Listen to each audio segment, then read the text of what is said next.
the governor of the state of Georgia certified this and that's it. And that's just not it. Even if he certified it the second time, which he did in this case, lawsuits were pending at the time, and it was up to Congress to decide on January 6th who won or not. And the certification of the governor is only the tiebreaker as far as that goes. And so I don't see a way around the ECA. I don't mean to be flip about this, but it's relatively clear. Thank you.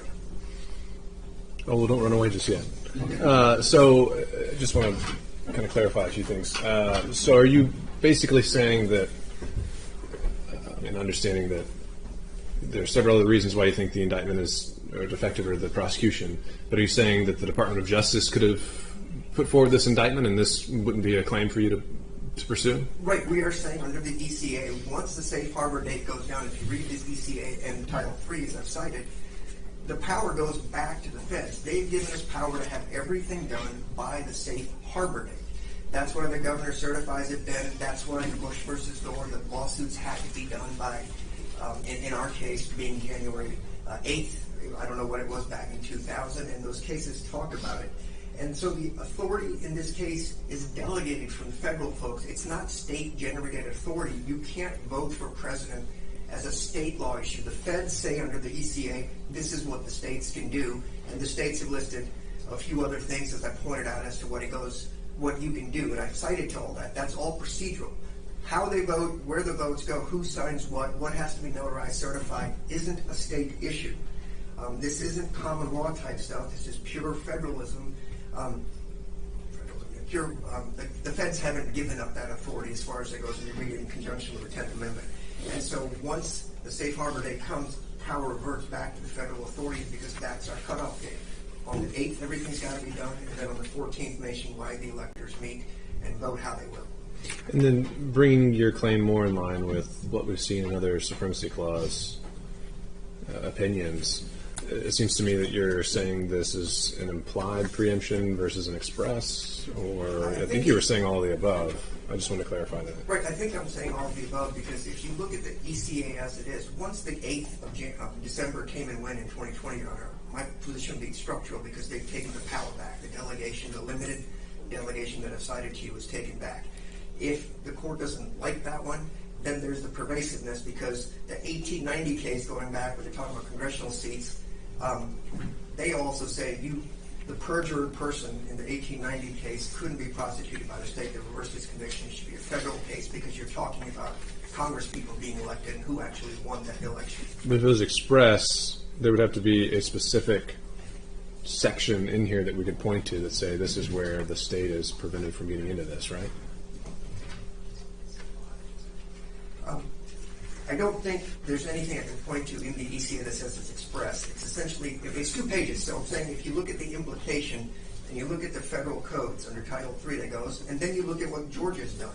There's nothing in Georgia that says you have to do it X, Y, and Z way. I've cited the 5 statutes that talk about how the electors, how they can actually be nominated. That's essentially what we do. We do some procedural things, but there's nothing in there that says this is how you vote, this is where you send it, this is what you do. And so those are all learning experiences because I didn't even know what Title 21 in the state book was versus the federal book.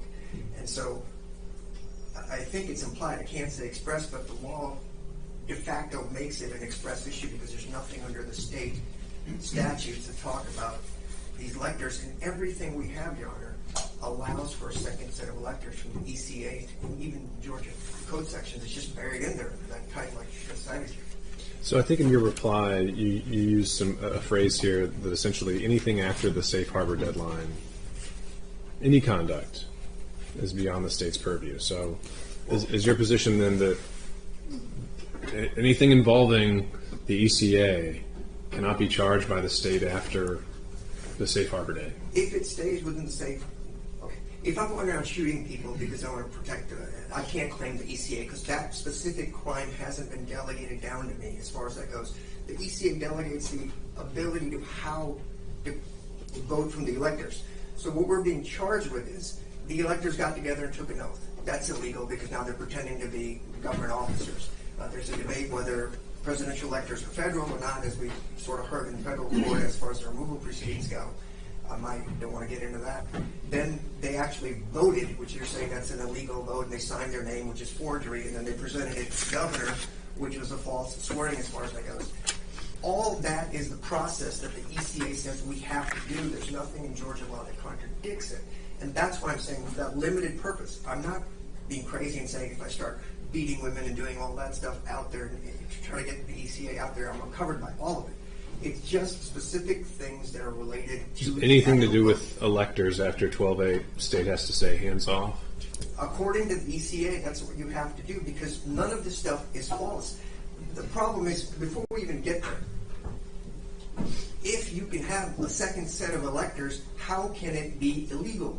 The state statute still says 1%. If the McAfee Aurora ticket has 1%, we can submit our own electors. It's up to Congress to do it. You and I submitting our own electors, if we meet the definition of what a political party is in our state and we get the adequate what if we don't meet that definition? We're the only two people in our party, but we're claiming that we got 1%, and we submit it, and we say we're entitled to be part of that slate. Well, we do something that doesn't fall in line with the way we were supposed to do it. Right, but the law doesn't allow that. It would never go anywhere because what we're doing is inherently violating both the state law that says how the electors get picked, because if we're not at 1%, which is what the state requires, we can't be a party. So at that point, technically, we've committed a state crime. But if we meet the criteria to be a party, then we can forward the electors, and that's why the ECA, at least 5 different times, says... So let me jump on that, because it says, assuming you've added a fact that, no, we did meet that 1%, right? Sure. So essentially, your argument is, as I take it, is that as a matter of law, that the indictment should be dismissed. I'm getting held up procedurally here, Sure. Where you're assuming certain facts that we haven't established yet in order to make the claim. It seems to me that these arguments might be procedurally, just by the way the process is designed, could be better received at the point of a directed verdict. But a pretrial phase, and the same issue is going to come up in the First Amendment claim as well. Sure. When you're adding facts like we just talked about, how can we determine that in a pretrial situation? I'm not sure what facts necessarily I'm adding on. We have the indictment, and it says the second slate of electors are de facto illegal. When they nominated themselves, that was illegal. When they voted, it was illegal. When they signed their names, it was illegal. And when they sent it up to go to Congress, it was illegal. That's right, square, dead fact on the ECA. There's nothing I'm adding to this. This isn't a speaking demurrer or whatever the government wants to argue. This is the indictment. And what I'm saying is you have the case law. So technically, if you look at the indictment, I say guilty, you can say it's all this, but you have to read the ECA in context of the statute because the ECA says you can't do it as long as they stick within the four corners of the election process itself. Not that I went out and murdered somebody or tried to bribe people or do any of that kind of stuff. That's why I've cited the very limited cases that are out there. But the most important thing is Georgia law specifically tells you this is all Georgia can do. And there's nothing in the Georgia code that says after December 8th we had the power. And so if we look at the Bush v. Gore thing, that's sort of where it all got stuck back in 2000. They passed the January 6th deadline. The lawsuits were out there. But the Supreme Court specifically said you can't keep recounting after January 6th, I think, in that case December 6th of that case back in 2000 because you'd be violating state law because the state doesn't have the authority to do any of that stuff. And that's why the recounts never happened in Florida past the safe harbor date. It's incredibly confusing. There's essentially 2 or 3 cases on this whole thing. But it's the lack of law, at least in Georgia, is what controls here. And I think procedurally you have a right to say they stayed within us. If we did one of the crimes alleged outside what you think is a valid election process, then it's case. Absolutely. But also, last point I have for you is you say there's the safe harbor date and everything before that would be okay. If I remember correctly, every count against Mr. Chesebro has a range of the 6th to the 14th, I believe. So how are we supposed to know, according to the language of the indictment itself, whether every one of these satisfies your pre-safe harbor requirement? Well, the writing of the brief I can take up with the First Amendment and some of the other RICO issues that we've talked about as far as you'll have to decide, is it valid legal advice, much like the federal court in Eastman said it was valid legal advice being the November 18th memo. But in the indictment itself, I think, could I just pull the indictment here for a second?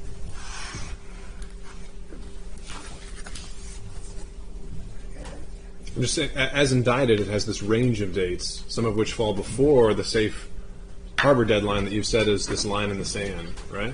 Right, but with regards to the electors in our case, at least on the substantive counts, we're in 9, 11, 13, 15, 17, and 19, I think those 6 or 7.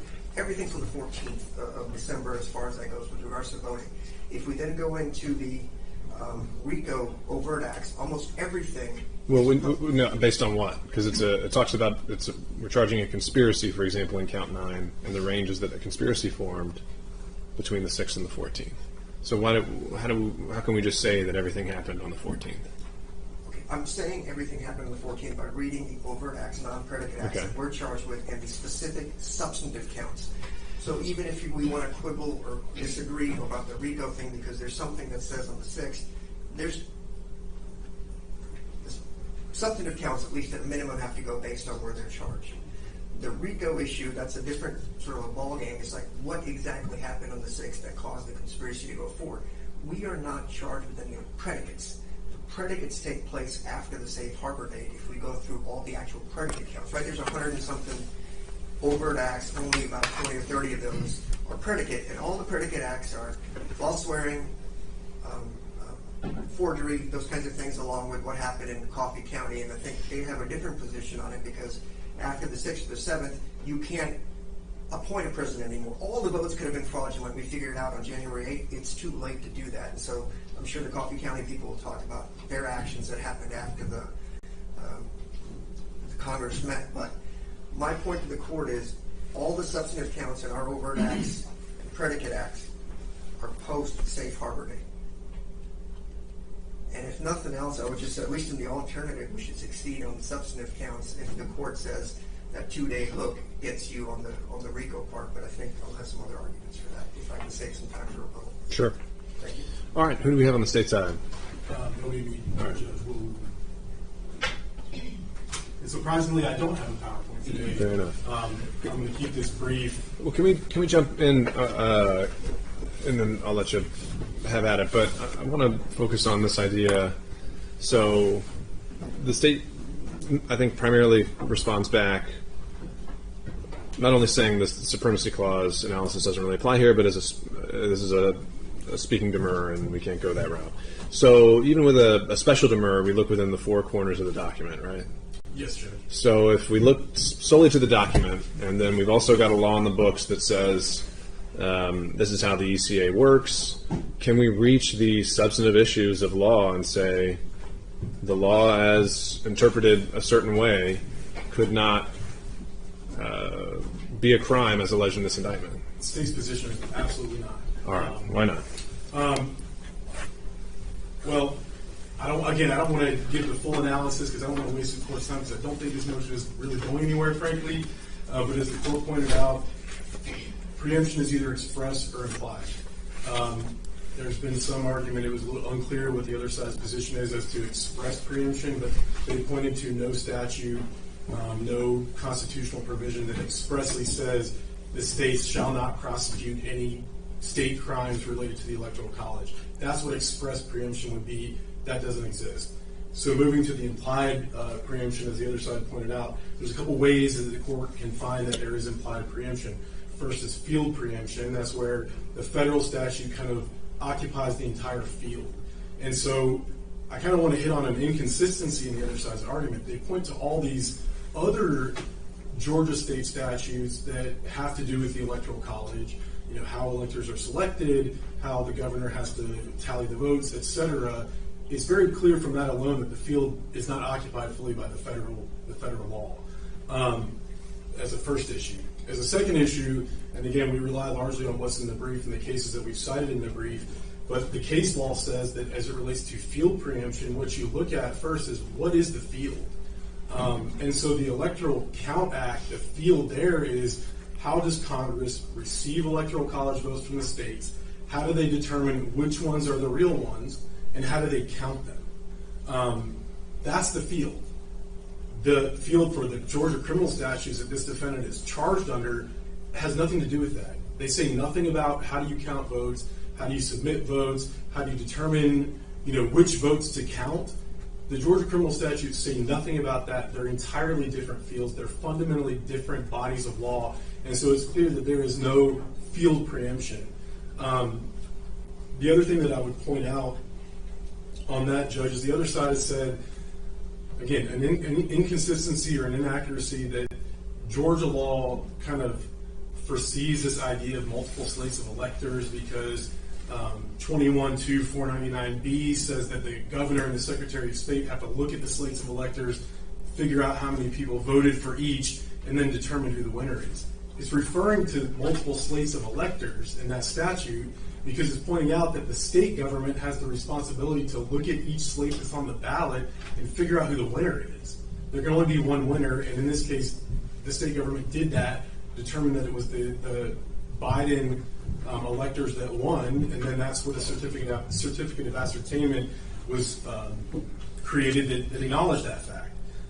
Additionally, the other side says something about the Electoral College or the Electoral Count Act allows for multiple slates of electors. No, it does not. There is reference to multiple Electoral College votes in the Electoral Count Act from the perspective of what is Congress to do to figure out which slate to vote. But just because, which slate to count. Just because the Electoral Count Act foresaw that people might submit false or unauthorized slates of electors or Electoral College votes, that doesn't mean that the Electoral Count authorizes that and says that this is okay to do. It provides instruction to Congress as to what to do in that circumstance. And again, Electoral Count Act says nothing about states can't prosecute fraud crimes related to the Electoral Count Act after December 8th. That's frankly made up out of thin air. Another thing or moving on from field preemption, as the other side pointed out or alluded to, the court can look for conflict preemption. So is it possible for someone to comply with both laws? In this case, absolutely yes. As we pointed out in our brief, the actual electors for the state of Georgia demonstrate that. They complied with the Georgia state law that was in accordance with federal law, the Electoral Count Act, and they didn't commit any fraud in doing so. And I try to think of examples of where there might be some kind of conflict preemption. The best I can come up with, Judge, is if there was some Georgia law that said, under no circumstances shall the electors for the state of Georgia submit their votes to the President of the Senate. That clearly conflicts with the Electoral Count Act that says that's what the electors have to do. That would clearly be an example of preemption, but that's not what we have here at all. There's nothing that's in direct conflict. I don't know where this idea of December 8th and safe harbor, divesting the states of the ability to do anything if there's fraud in the electoral college voting process. I don't know where that comes from. There's been no support for that other than here's the Electoral Count Act and this is what we say that it means. But there's nothing in the briefs or in the argument that addresses that. Judge, that's all I've got. I did want to mention one other point. The other side said that the federal court, the district court up the street took up this issue. The court did take up this issue a little bit in the context of removal and completely rejected it. Said that is not applicable at all, that interpretation is not correct, that these, the quote, alternate slate of electors, they never were electors, and so none of this applies. So with that, I'll take any other questions that the court has. Thank you. Mr. Roy.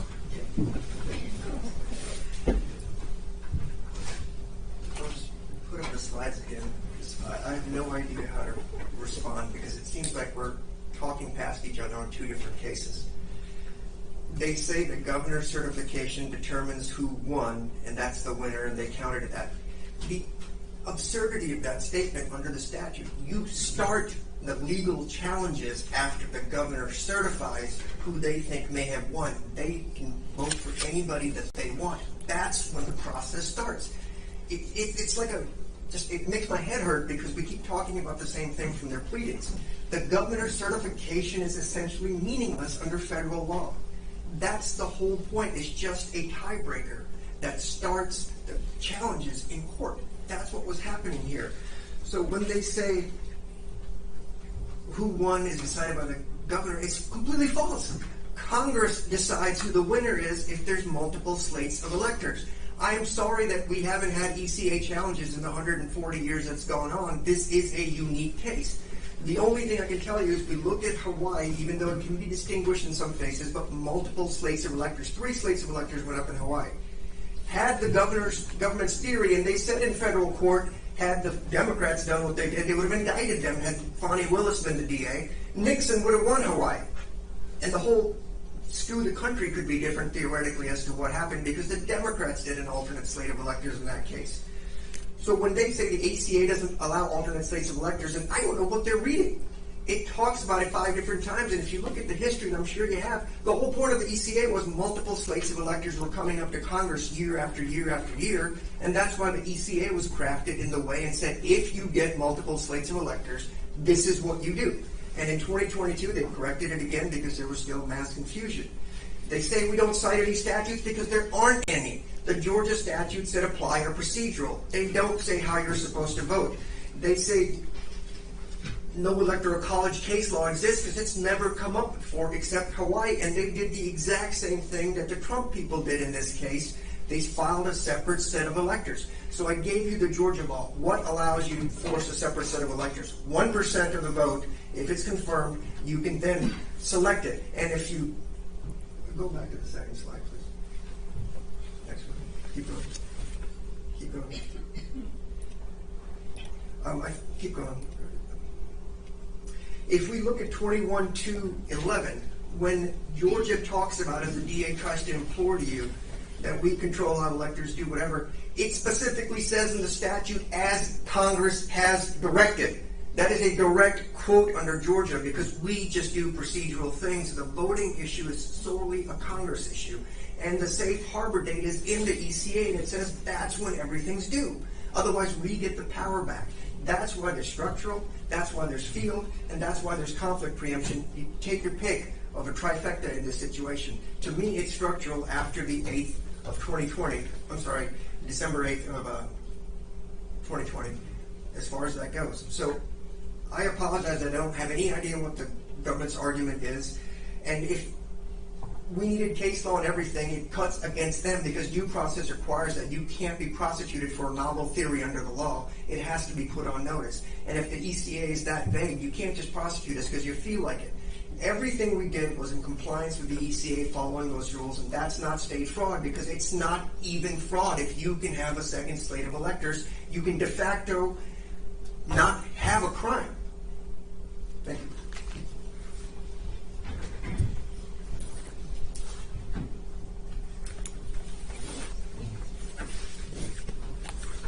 All right. I'll take that under advisement. Written order to follow. And I think you've already provided the PowerPoint as well. Yes, Your Honor. Do you want a hard copy or is it okay? No, that's fine. Okay, let's move on and talk about the First Amendment. Yes, Your Honor. I don't have a PowerPoint for this one, so I'll just have to bore you with mine. Not at all.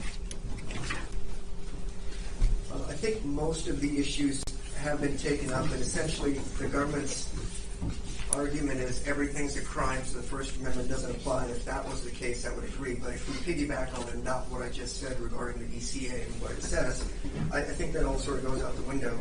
I would correct the state in my reply brief on 3 of their cases that they're trying to use to say that we're wrong. Let's look at Alvarez. It says, indeed, the U.S. Supreme Court has even said that false statements are protected and inevitable in an open and vigorous expression of views in public and private conversations. Those are statements. In this case, we're talking about the memos and things that he's written. We then, as I've cited, go into, even when considering some instances of defamation and fraud, the court has been careful to instruct that falsity alone may not suffice to bring the speech outside the First Amendment. The statement must be a knowing or reckless falsehood, and that was under Alvarez as well. I think I've cited that out there, so I think you have it in our reply brief.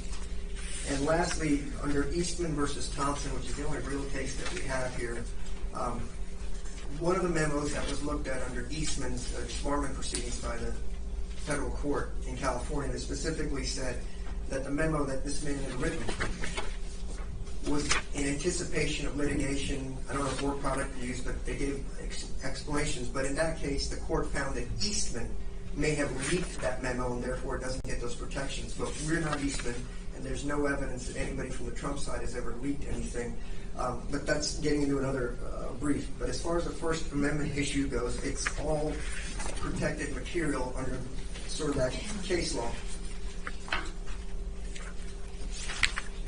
And the cases that the government cited was Nordahl, N-O-R-D-A-H-L. And in that case, they're citing it for a proposition, which is a cherry-picked sentence out of a footnote in that case. And I know I've been good with footnotes, and the court has sort of pointed that out, but I would just point out that that's not the holding in the Nordahl case, as the government tries to say. In Yates, which the government cited, they're citing as a holding something out of the dissent from Justice Black. That's not accurate. Under Alexander, as they cite too, they're talking about criminal and civil sanctions and not a RICO charge itself for the crime, but the sanctions, whether those fall under the First Amendment protections. I think it all speaks for itself. The issue is going to be the court has to look at, as we put in our pleading, there are a ton of emails that are sent out to other lawyers and high-ranking individuals in the Trump campaign that we represented. And so the court has to see on an in-camera, case-by-case basis, I guess, is anything subject to the crime fraud. The only guidance I have to give you is you have the Eastman case out there, and it specifically talks about at least one of the 3 memos that he wrote that is work product, or excuse me, are we getting more into the third motion? I thought we were talking solely, I think you made an as-applied First Amendment challenge. Right, as applied, right. I'm saying it's hard to sort of keep it a little separate. The point is, we made these, right? What's an exception to the First Amendment, right? Crime fraud issues come up there. If it's, you can't advise somebody to commit a crime and hide behind the First Amendment. What I've cited is falsity, depending on how you define that, isn't sufficient under it. It's got to go way beyond that. Even they said, somewhat of a recklessness as far as making false statements up isn't going to go there, otherwise we could prosecute everybody. The issue then becomes, at one point, does the First Amendment not apply? Is it purely a crime? And so it feeds into what Mr. Grubman's going to argue, is if you don't see the legal advice for what it is as far as their speech. I mean, first we have the legal advice protections, right? Then we have the First Amendment as an alternative to say you can say these things and you can put it out there. There's nothing illegal if you actually read the memos that they've got. We've got case citations, law review articles, learned treatises. Everything's been posted in there. On every sentence, there's almost a citation. I wish the government would not have put the stuff I was challenging as attorney-client protected into the world. I know a lot of that stuff may already be out there, but if you read it, it actually deals, his statements to me are legal, but then they're also First Amendment protected, and I don't think it goes way past that reckless standard where the First Amendment wouldn't apply to these cases because we're being so reckless with the facts in the case. So I think... Well, so this is one, again, like I'm kind of alluded to, is you've reined it in by saying this is an as-applied First Amendment challenge just for this motion. Yes, sir. And so... can you point to any other as-applied First Amendment cases that happened in a pretrial context? Because everyone I've seen in Georgia, whether it was challenging terroristic threats or the anti-mask law or everything else, they had a record to go on. We don't have that here. We don't have that here, but you actually have the exhibits as part of the other case, right? The exhibits and everything are in the indictment. They cite to the emails that we're talking about.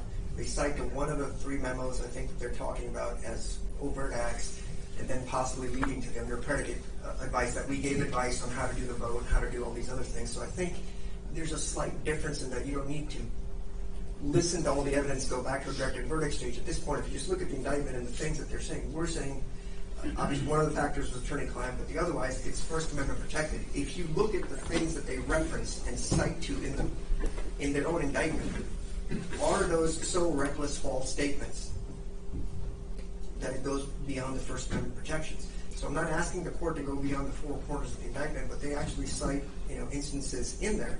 But so much of what is reckless is a question of intent,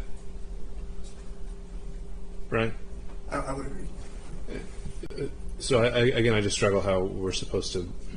This again seems like something for a directed verdict, an argument, but we haven't had a deposition in the record. We haven't. I mean, I think now you've introduced an affidavit, but that kind of challenge, the give and take, that hasn't happened. Well, I mean, all I can sort of go back to is, I know this necessarily doesn't apply. Like, if we do justification, for example, we talk about we can deal with it up front because the stress of the trial and all that.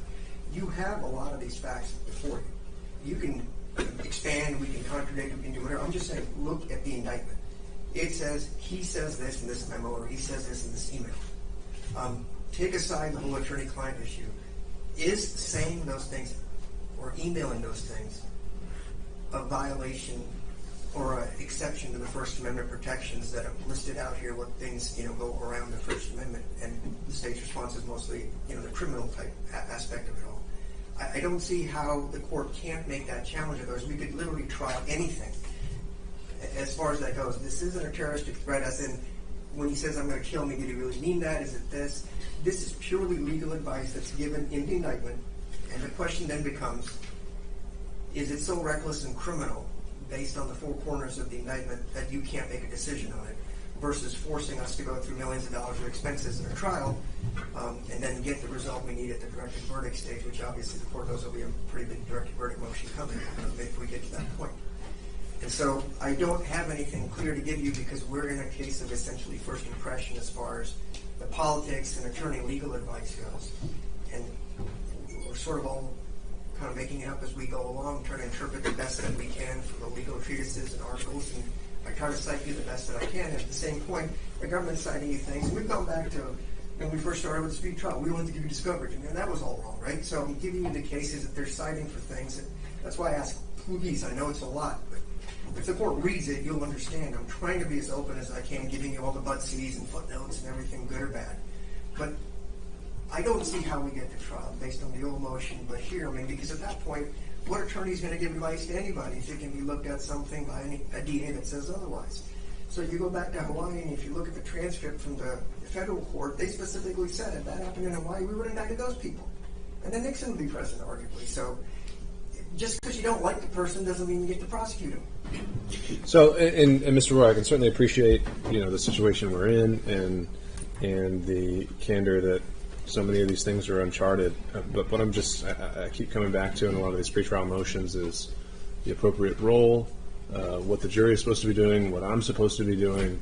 And so much of this is, it seems like both sides are eager to dive right into it and start doing battle. But all too often that doesn't seem like what the role is via a pretrial motion. And is it inefficient? Absolutely. Should there be maybe a defensive summary judgment standard? Perhaps. But I've not seen that. I'm not disagreeing with you at all. I'm just simply saying if we sort of shut the blinders on and look at just at the indictment kind of thing, you look at the language, that's all I'm getting at. I'm saying I totally agree and understand where you are. But we're about to have a trial where the jury is going to end up being constitutional law professors by the time we're done because all the facts are the law. And so I'm maybe trying to short-circuit it because you're smart enough to know what's going on. We've had the 10th Amendment issues, we have the federalism issues. I can't give you anything else. I wish I was a great case that said, in 1892 this happened, but it just hasn't come up. And the one example that we have, I've sort of talked about, and I've told you my deficiencies, and I've cited all the law review articles I can find. All right. Mr. Rafferty, did you want to add anything to this one? I think Mr. Flores has appropriately argued the legal points, Your Honor. All right. Thank you, sir. And Mr. Wooten, is this one yours? Yes, Judge. Okay. I do have a PowerPoint on this one. I just want to make sure that we preserve the record on our side.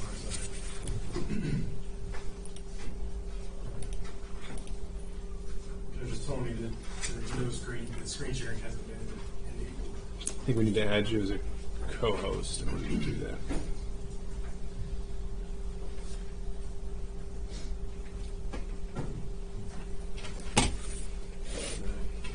Just stand by just for a moment.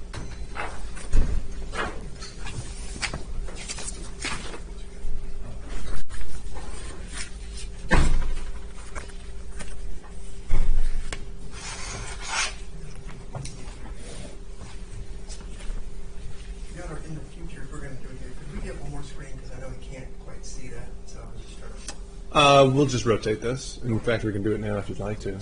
I've got the paper. Thank you. Okay. We'll just hold off for now.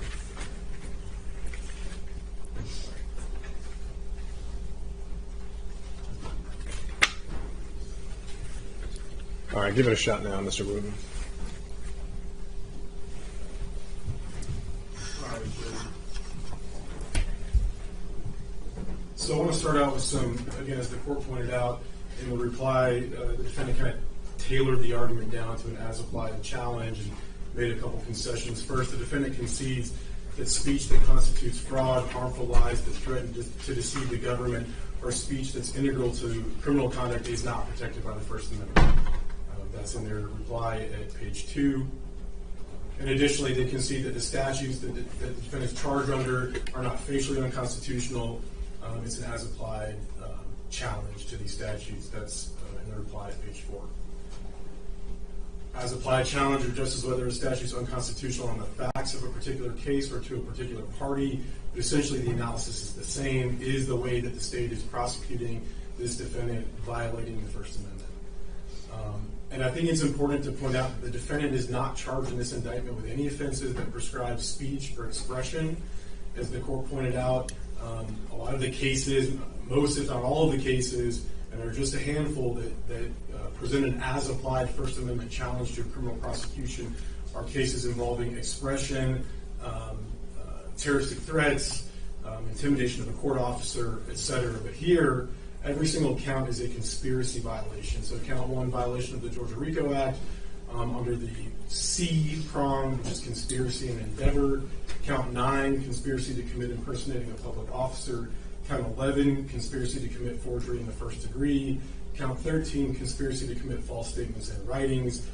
Count 15, conspiracy to commit filing false documents. 17, conspiracy to commit forgery in the first degree. And 19, conspiracy to commit false statements and writings. And I point that out, again, because all of those charges are conspiracy violations. For count 1, under 1614.4c, it shall be unlawful for any person to conspire or endeavor to violate subsection A or subsection B. And then the remaining charges are under 16.4.8, just a general Georgia conspiracy statute. Person guilty of that when they conspire with another person to commit any crime. And so again, I point that out because the heart of a conspiracy charge is not expression, but it's an agreement.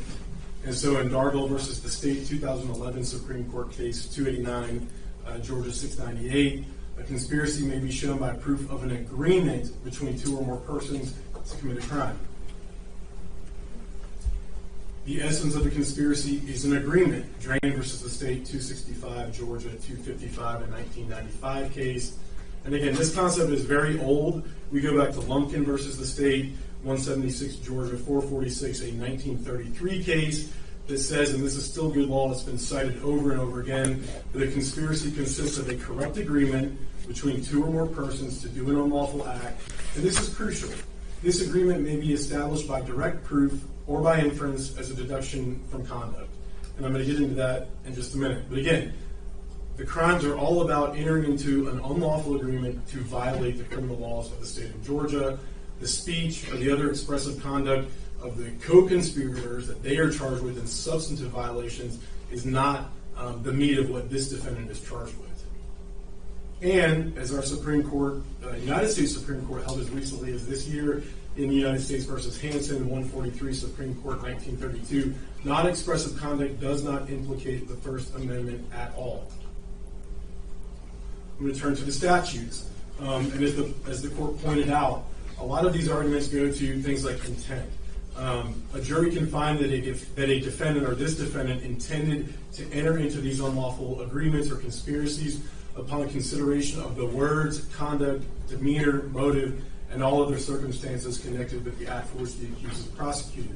That's 16-6. And I point that out to demonstrate to the court that our law contemplates that in proving a crime, you can use the defendant's words or expression or conduct or demeanor against them, and in no way does that violate the First Amendment if it's used to prove the violation. And so the state will prove the defendant's participation in these conspiracies primarily through his conduct. Some of that, but not all of that conduct, is speech. The defendant contends that the sole basis for alleging and proving that he was part of any of the conspiracies charged is his legal analysis and advice. That is not so. And as the court pointed out, almost all of the cases, I could find one where there was a pretrial appeal on this, but almost all of the cases were post-conviction. There was a full record. It gave the court something to make a decision on. In the one case that was an interlocutory appeal, the facts were stipulated to. It was a Facebook post where someone threatened to like shoot up their school or something like that. So the facts weren't an issue. Again, for the purpose of building a record, I'd like to just go through the indictment and point out how the conduct that forms the basis of these charges, or the acts that form the basis of these charges, is conduct, some of it is speech, some of it is not. So we start with count 1, Act 47, and I'll move through this quickly, but on or about the 10th day of December 2020, the defendant sent an email to Georgia Republican Party Chairman David Schaefer and an unindicted co-conspirator. In the email, he stated that certain individuals associated with the Trump campaign asked him to help coordinate with the other 5 contested states and help with logistics of the electors in other states hopefully joining and casting their votes. So the way that it's alleged in the indictment, part of that is speech, but part of that is the defendant admitting that he's doing more than just providing legal advice. He's involved in setting up of logistics for these meetings that occurred in multiple states on December 14th of 2020. And we've included in the PowerPoint the email that refers to. And again, he says, like I said, he was asked by the Trump campaign to help with the logistics of making sure that people meet and cast these votes. That is not speech. That is not expression. That is not legal advice. Count 1, Act 48. The defendant sends another email to David Schaefer where he provides documents that are to be used at the meeting on December 14th of 2020. This is that email. Again, he says he's following up and providing these draft documents that he created. This is not speech. This is not legal advice. This is not expression. He's providing instructions on how to fill out those documents, how to mail them. He even gets as granular as saying that you need to send them by registered mail. These are the attachments, the documents that were on that email. And then, of course, they end up being the documents that were submitted by the co-conspirators. So the defendant created these documents and distributed them. Not speech, not expression. And I'll move through quickly. Count 1, Act 49, similar thing in Arizona, distributing documents. Count 1, Act 50, similar thing in Wisconsin.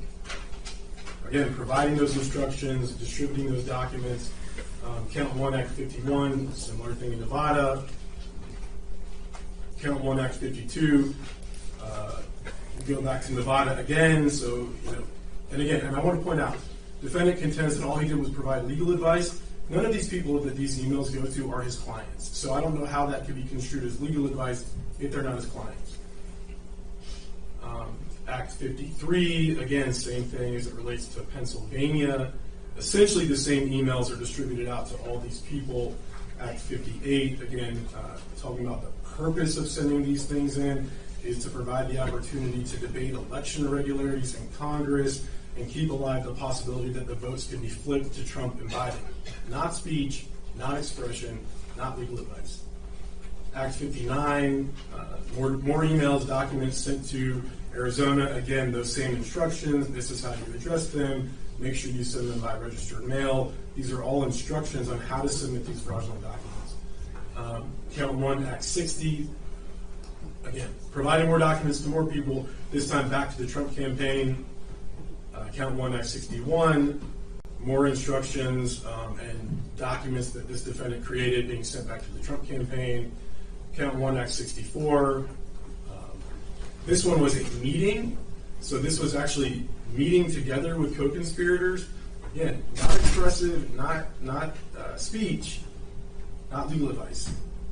Count 1, Act 69, another email distributing documents for New Mexico. Count 1, Act 72, another email. This again is providing instructions saying that the mayor, Rudy Giuliani, wants to keep all this quiet until the voting is done. Again, not legal advice. This is talking about a political process, the meeting of these fake electors, how they don't want anyone to know about it. A couple, and I'm going to wrap up quickly here, Judge, but a couple additional considerations. The state is not required to prove that the defendant committed any overt acts. I think that's significant because while we do reference certain overt acts in the indictment, and some of those are speech, that's not a fatal issue with the indictment because we don't have to allege any overt acts whatsoever. As we've discussed in prior hearings, each actor in a conspiracy is responsible for the overt actions undertaken by all the other co-conspirators in furtherance of the conspiracy. Pasha versus the state, 273, Georgia App 788, 2005 decision. That was a RICO case. I also kind of want to point back to something that the court pointed out on the other motion. But again, count 1, I believe the first date, talking about this safe harbor thing, the first date is November the 4th. And again, you take out all these defendants' overt acts, he's still liable for all the other co-conspirators' overt acts. So it doesn't matter if you strip out these post-December 8th acts. Additionally, overt acts in furtherance of conspiracy do not have to be crimes. It's not necessary that an overt act taken by itself even be criminal in character. That's from Yates, 354 U.S. 298, 1957. And essentially, Judge, the defendant's motion should be denied. He's not charged with any crimes that prescribe expressive conduct. He's charged with all conspiracy crimes.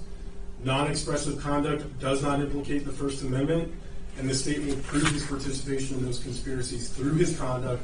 Some of that is speech, and that's entirely permissible. It happens in just about every strong criminal case. You use the defendant's words and actions against them, and that's never raised any constitutional issue.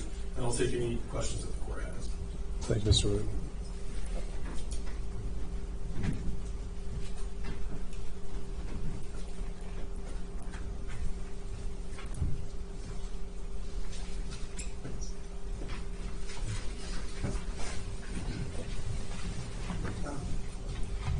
Judge, I hate to say this, but I feel like, again, we're sort of talking past each other. They're talking about conspiracy and that you're responsible for everybody. But after you read the case law, what the law on conspiracy says is you don't need to have full knowledge of what your co-defendant's doing, but there's a certain amount of knowledge that is required. That's for tomorrow. I'm not really sure why it's normal here. So we start off with there's no speech or expression or anything else, and then we go with, well, we're going to use his own words and conduct and expressions and emails against him. All these acts that are listed deal solely with the emails out there.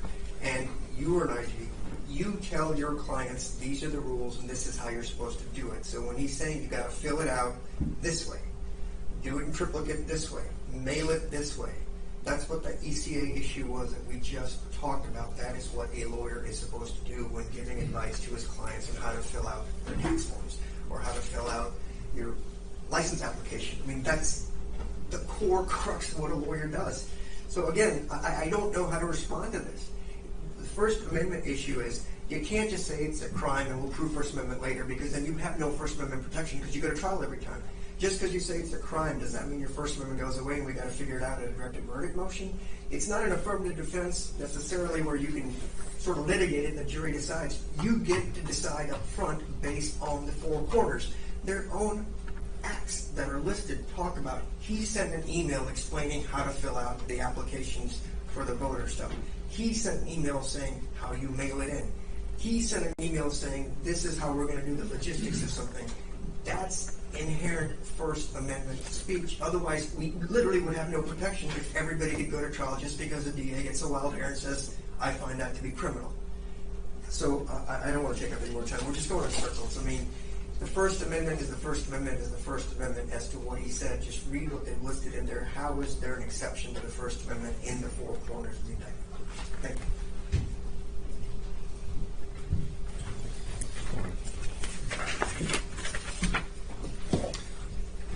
All right, and then the last thing we had was the motion to exclude legal memoranda and correspondence. I know we kind of started talking about it, but now we can address it full on. I think specifically it's been 5 documents have been highlighted. Mr. Grubman, were you taking this one up? Yes, I was just going to say I've been talking. Can we take a 2-minute bathroom break and then get right in? Sure, that's fine. We can break for 2 minutes.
Stay seated, please.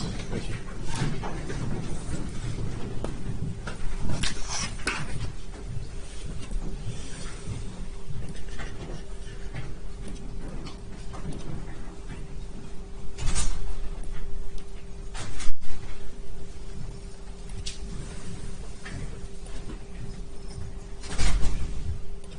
Your Honor, I'm just going to give you a sheet of the case citations that I talked about on the First Amendment, if that's okay. Email it to the gentleman.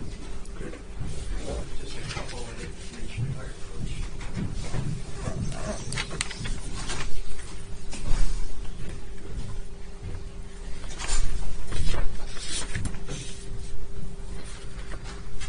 This is the stage.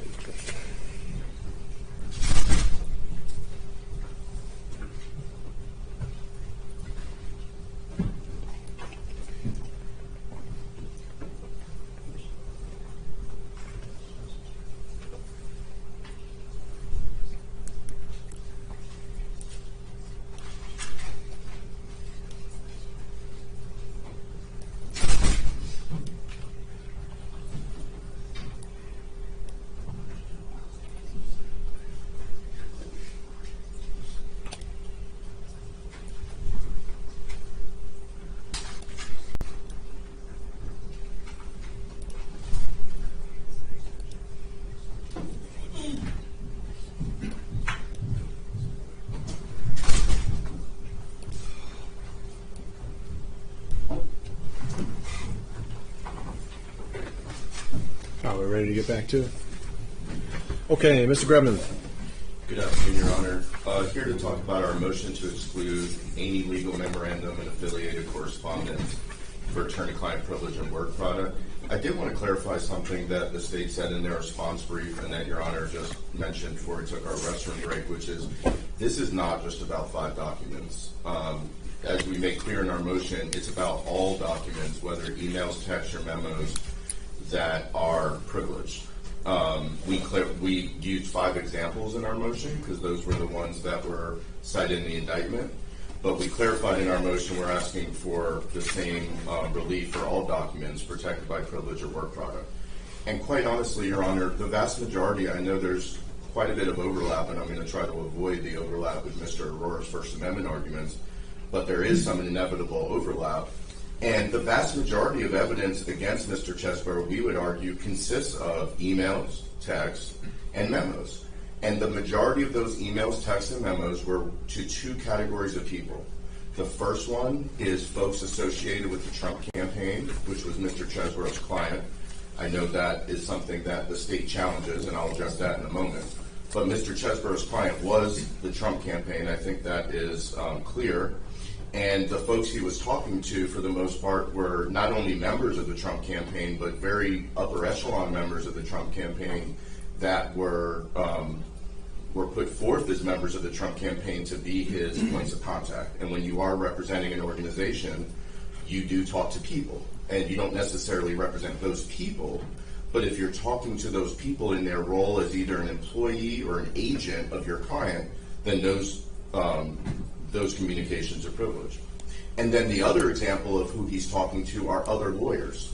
So all the folks that are basically listed, I'll just name some names. You have Rudy Giuliani, you have Josh Finlay, you have several other people. They're all attorneys for the Trump campaign.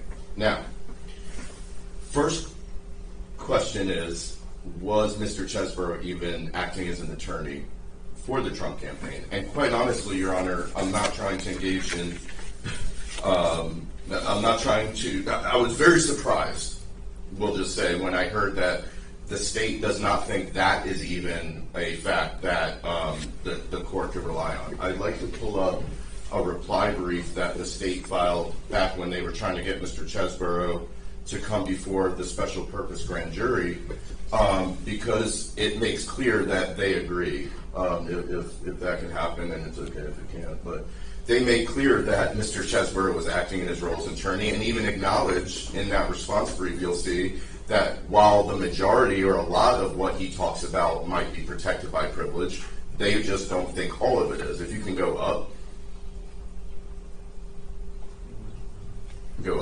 to 1, I think. I'll just have to look at it a second. Further, the district attorney agrees that certain information known to the witness may be protected by both the attorney-client privilege and the duty of confidentiality. Still, it must be noted, blah, blah, blah. Essentially, they say not all of the information implicates privilege, and therefore we can still ask him certain questions. But the clear implication here, Your Honor, is that even the district attorney acknowledged in this publicly filed pleading, he was acting as an attorney. So as a threshold question, the first memo they cite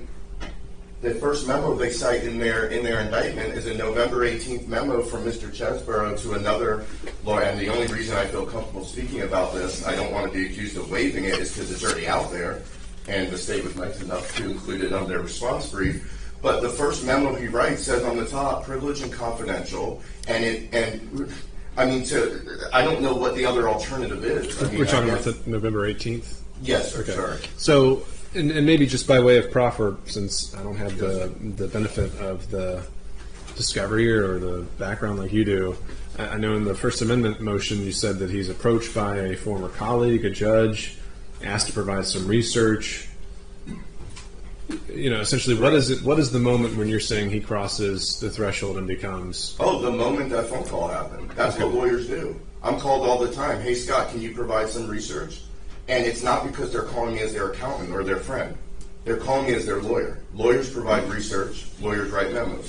So the moment James Trupis, who goes by Judge Trupis up in Wisconsin, picked up the phone and said, Ken, you're an election law scholar. You worked on this in Bush v. Gore for the Gore campaign. Can you please help with some research? From that moment on, he was an attorney. Now, is that because the judge is part of the campaign? Yeah. No, the judge was an attorney for the campaign. Okay. And the judge clearly was an attorney for the campaign. In fact, I'll tell you, there are pleadings in November of 2020, December 2020, in the Wisconsin courts, which is where Mr. Chesebro was really doing a lot of the work at first, where his name's on the brief as an attorney for the Trump campaign. And I will tell you, there is no engagement letter. But the law is absolutely clear, there doesn't have to be. He was an attorney from that moment on. So I hope to just be able to move past that part. I think there's clearly, generally speaking, I know there's still an argument as to whether everything he did and said was in his role as attorney, but hopefully it can be accepted by everyone now that he was an attorney. Now, they put up a lot of emails that talk about things like logistics. And they say, well, how could a lawyer talk about logistics? Your Honor, I'm not trying to be flippant, but 98% of what I do as a lawyer, unfortunately, is talking about logistics. And if you pull up, and you don't even have to do it, Robert, because if you pull up the documents where he's talking about logistics, the state skips the part about what the logistics of what? The logistics of the Electoral Count Act. So clearly, logistics is part of a legal, a lawyer's legal job. All of these, pull up the December 13th email from Mr. Chesebro to Mr. Giuliani. And this is cited in the brief or in the indictment, and it's apparently a controversial email, but I want to pull it up, December 13th. Yep. I really wish we just had one of those old school, Go down a little bit? All right, stop right there. This is the beginning of Mr. Chesebro's email memo to Rudy Giuliani on December 13th. And for those of you, I know Judge is familiar with, but for anyone who's not familiar with these citations in the paragraph that says, I have not delved into the historical record, right? These citations at the end are what? They're law review articles. This is a legal memo. And it might be controversial advice. And you know what? I'm not admitting this, but it might even be incorrect legal advice. God knows I've given some in my career, unfortunately. This is a legal memo. All of the other emails that he's reaching out about logistics, again, in all the states. So they use Schaefer as an example, and they also reference, and I agree with them, that email that Mr. Chesebro sent to Mr. Schaefer in Georgia is essentially duplicated in 5 other states around the country. But it was the same exact email. In fact, I think it was literally copied and pasted with just the name of the state that was different. but it's about the logistics of here's what you have to fill out. In fact, I was glad that my colleague on the state side, Mr. Wooten, pointed out because it's actually something I'm going to talk a lot about in trial, I'll give them a heads up for it, talked about how granular the advice was. Mr. Chesebro saying, you have to send this stuff via first class mail, not FedEx, not registered mail. Why? Not because Mr. Chesebro said so, because the Electoral Count Act says so. This is an extremely complicated statute. And the fact of the matter is that everything he sent was legal advice. Now, of course, we'll talk in a few minutes, Your Honor, about I think what the real crux of this argument is going to be, which is whether there's an exception to privilege. But to start with the premise, these things have the kind of prima facie case of privilege. Let's talk, before I get into crime fraud, which again I think is going to be the most important, just talk about waiver for a moment. And there were a couple of arguments. First of all, this is such a weird case in that we're trying to keep out evidence that we're looking at on the that we're looking at, and that every housewife in Kansas has seen on Fox News or whatever. But the fact of the matter is, unless there is evidence that the privilege holder, and I want to be very clear who the privilege holder is here, Trump campaign, not Mr. Chesebro, not anyone in this room. The Trump campaign is the privilege holder, and Mr. Wooten even acknowledged that in his response brief.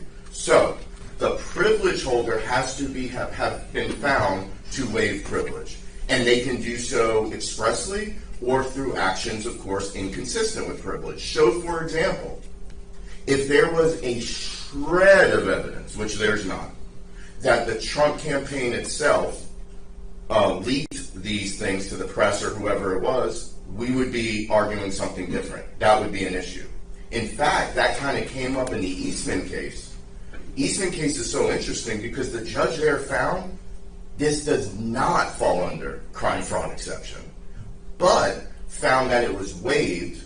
But in there was evidence that the court kind of referenced to talk about, there was evidence to suggest Mr. Eastman himself waived this stuff. And there, of course, the argument is, well, you can't use it, as a sword and then also as a shield. But there is no evidence, and I can absolutely guarantee you as an officer of the court, that Mr. Chesebro ever leaked this. In fact, the evidence will show, if the judge needs if the court needs an evidentiary hearing, I don't know, but the evidence will show that every step of the way, and I hope the state will agree with this because they were there and it's in writing, Mr. Chesebro maintained privilege.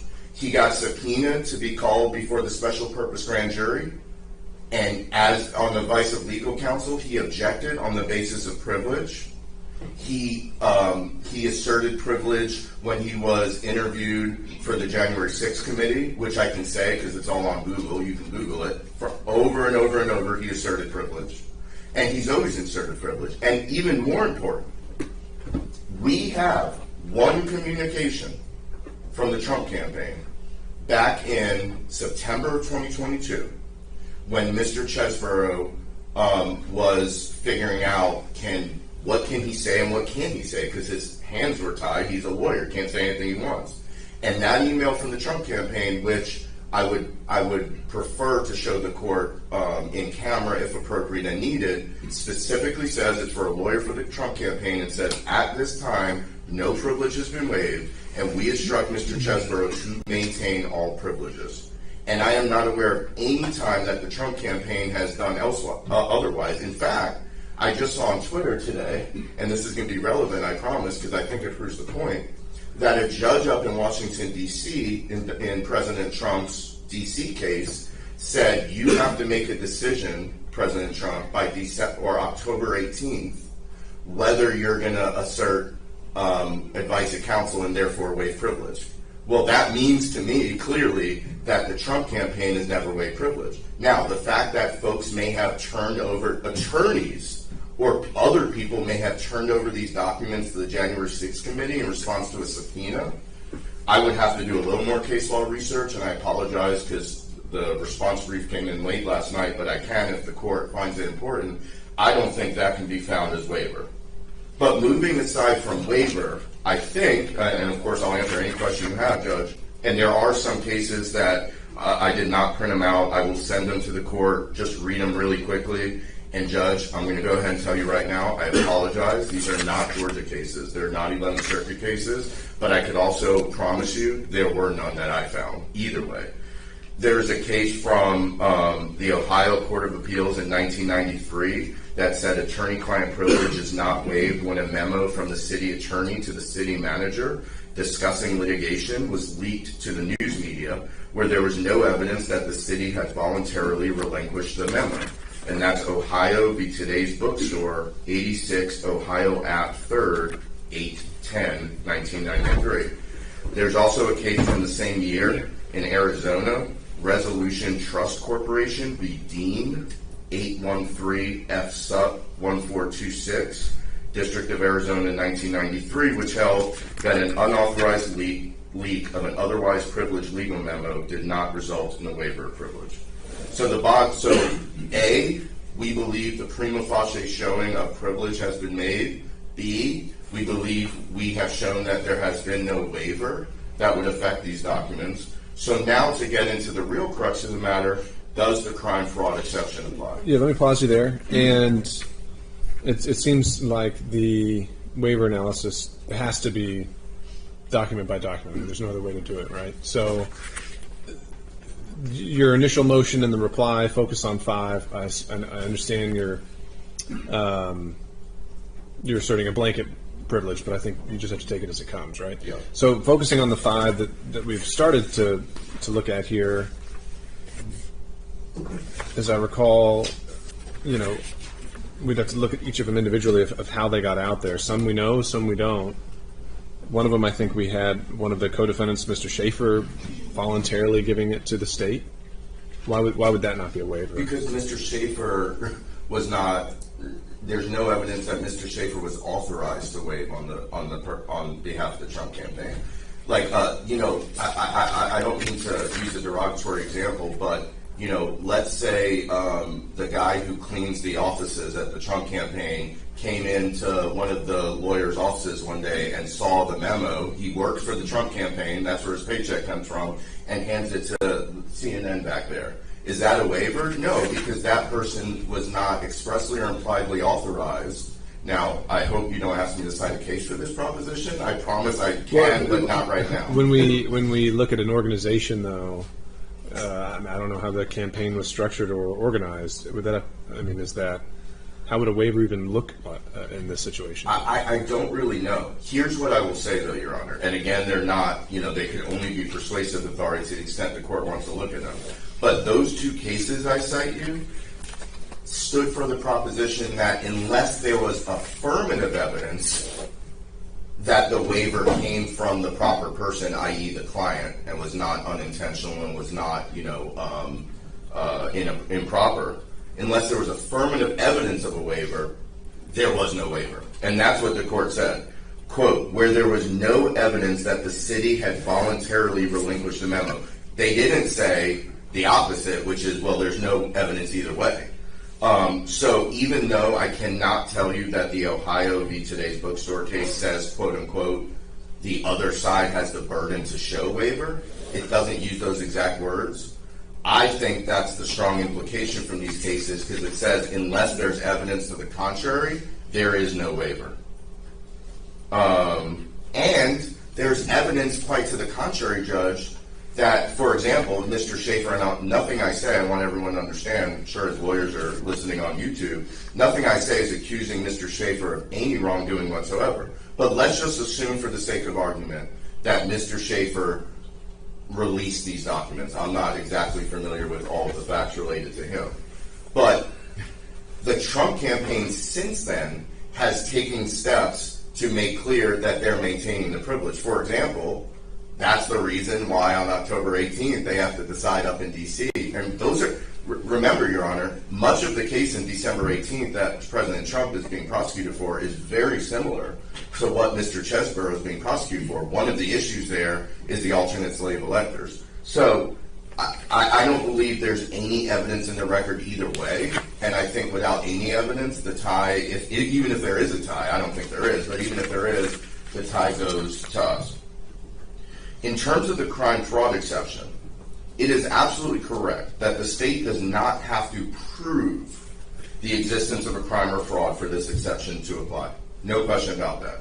But just as important, if not more importantly, it's also true that simply charging or alleging crime or fraud is not enough.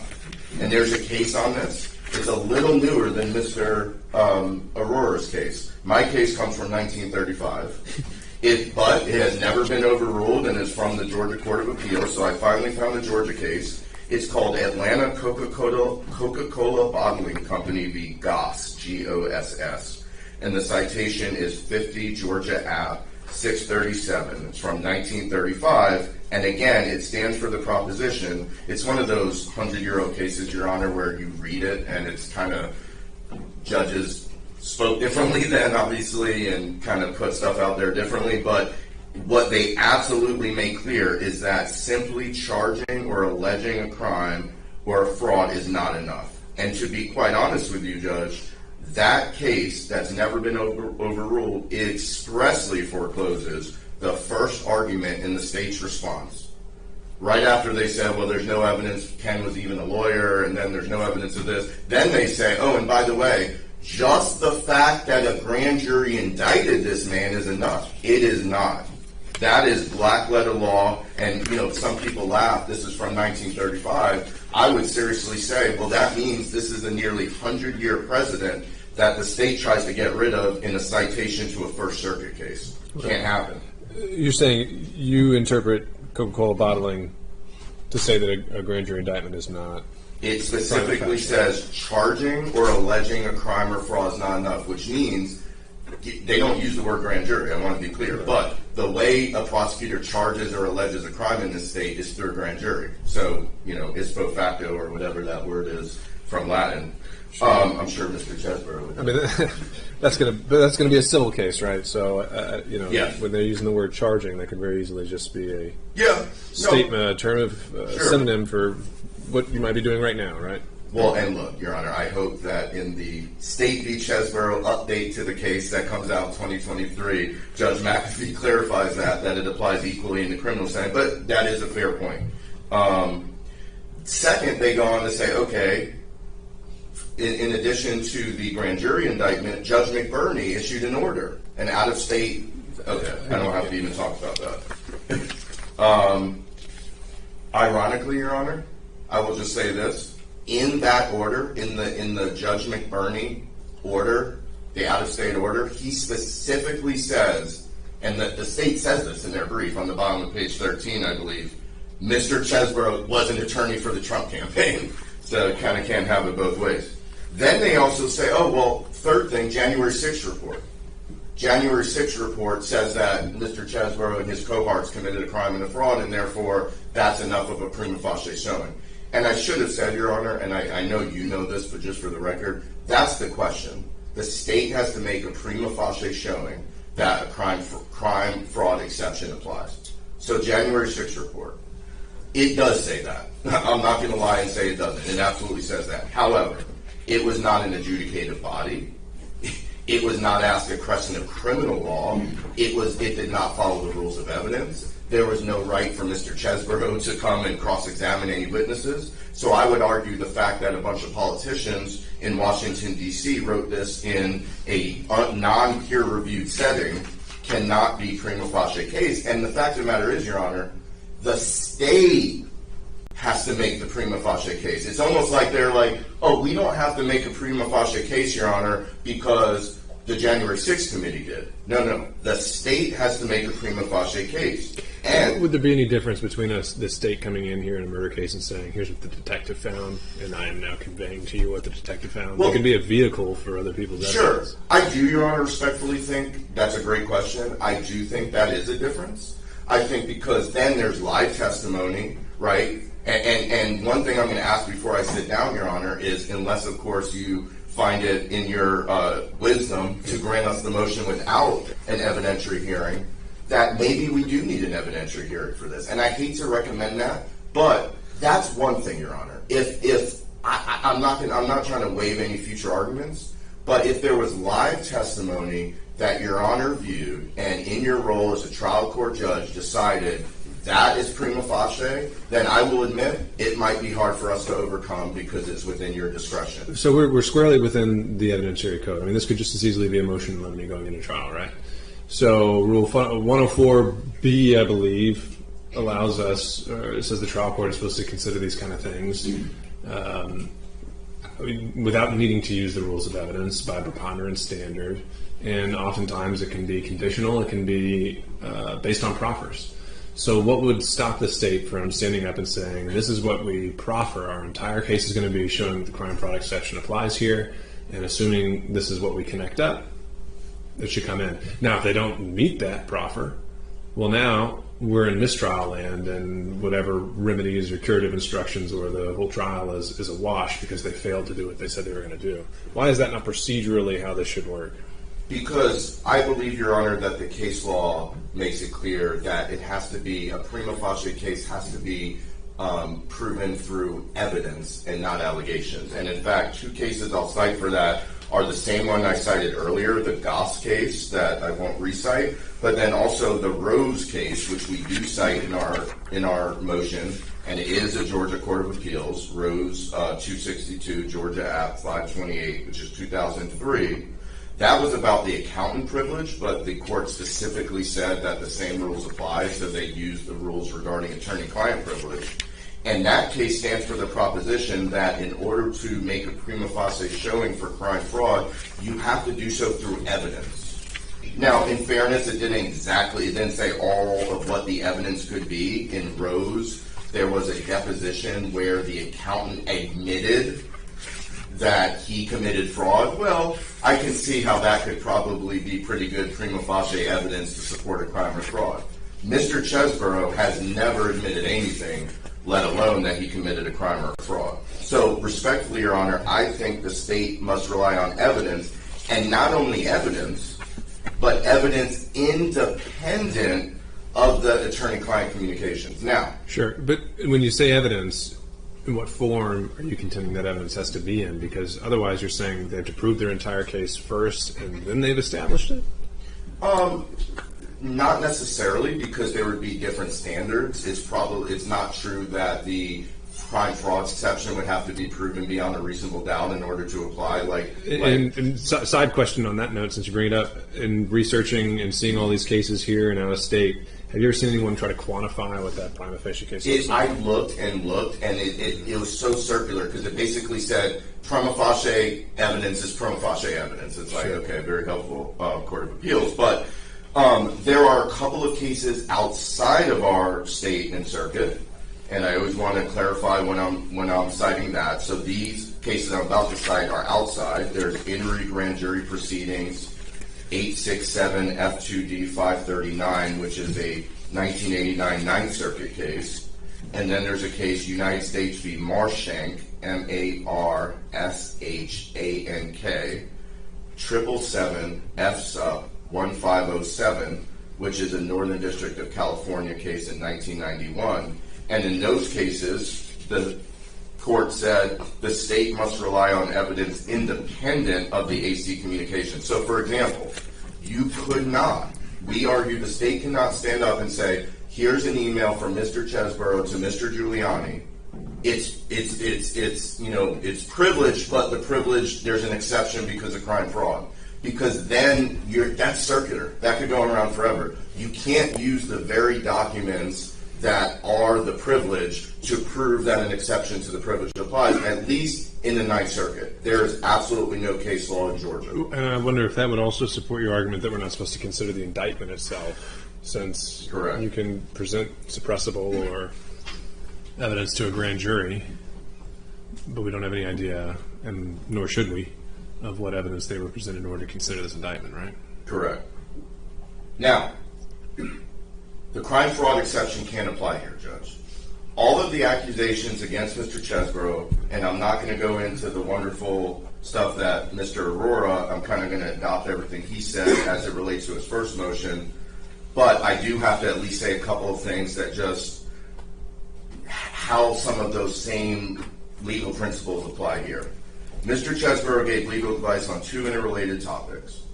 The Electoral Count Act, as we already talked about, and two, and it's very hard to even separate these two, but I'm trying to just have a full picture, the Vice President's role in counting the electoral ballots under the Electoral Count Act and the 12th Amendment. Mr. Chesebro's advice, even if subject to reasonable agreement, as we argue, was based on his good faith reading of the law. First, as for contingent electors. As Mr. Aurora stated, and I'll just say this and move on, at the time we were talking about, and those words at the time are very important, and I'll explain why in a moment. At the time we were talking about, the Electoral Count Act expressly provided for contingent elector ballots. I know Mr. Wooten disagrees with this, but I'm going to read it anyway. 3 U.S.C. 15, quote, if more than one return or paper purporting to be a return from a state shall be received by the President of the Senate, those votes and those only shall be counted, end quote. ECA 15 then went on to provide the specific process that should be used if competing slates are received. Then, in terms of vice presidential powers, which was the subject of the December 13th memo to Mr. Giuliani, the 12th Amendment says, quote, the Vice President shall open all the certificates and the votes shall then be counted, end quote. Mr. Chesebro's advice, as reported in the media, was that to the extent the ECA limits the authority of the Vice President under the 12th Amendment, it has to be unconstitutional. Although that proposition is not universally accepted, it's a position held by quite a number of election law scholars, including some that were relied upon by Mr. Chesebro in his memos. And here's the kicker, Your Honor, and I can't emphasize this fact enough. In 2022, the ECA was amended. I think the only thing since 2020 that both political parties in Washington, D.C. have been able to get together and do is amend the Electoral Count Act. And here's how it was amended. And I think this is so important. Official Senate summary. This is literally a copy and paste from the United States Senate's website when they're talking about the bill that became the Electoral Count Act reform of 2022. Quote, the bill revises the framework for a joint session of Congress to count electoral votes and make a formal declaration of which candidates have been elected president and vice president. Among other changes, the bill specifies that the role of the vice president during the joint session shall be ministerial in nature, end quote. Changes. If the law was changed, then clearly the law prior to the change was either that the vice president can do the things that Mr. Chesebro said he can do, or at the very least, it was unclear. And why is this important to kind of wrap it all up before I just say one word about work product? It's important because we're talking about what? The crime, fraud exception. And unless there is a finding through evidence independent of the legal memos, of the legal emails, and of the indictment that there was a crime or a fraud, there is no finding. And at this moment, Your Honor, I understand you have the power to make that finding, but right now, no judge, and really the only judge I care about is you, and no judge, including Your Honor, has found that this stuff is subject to crime fraud. The last thing I wanted to say, Your Honor, and then I can answer any questions and sit down, is about work product protection. The state says it doesn't apply because it wasn't in anticipation of litigation. And that's just wrong. I mean, it's completely wrong. The November 19th memo, or 18th memo, specifically discusses a strategy to be used in Wisconsin where there was pending litigation in order to preserve the campaign's rights under the ECA while that case was pending.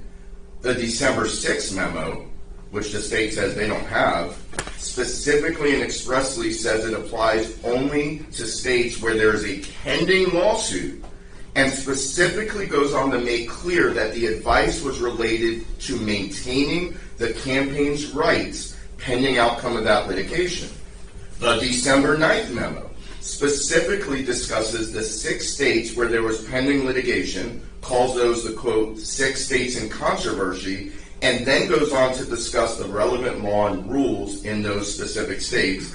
And finally, the December 13th email memo from Mr. Chesebro to Giuliani, another Trump attorney, specifically discusses litigation strategy, specifically discusses the pending ongoing litigation in the 6 contested states, including Georgia and Arizona, and cites 4 law review articles, and then specifically discusses the possibility of challenging the ECA in the Supreme Court on grounds of unconstitutionality. That is all, by definition, anticipation of litigation. It can't get any more anticipatory than that. So with that, Your Honor, unless you have any questions, I'll let my colleagues from the state address any concerns they have. Thank you, Mr. Rodman.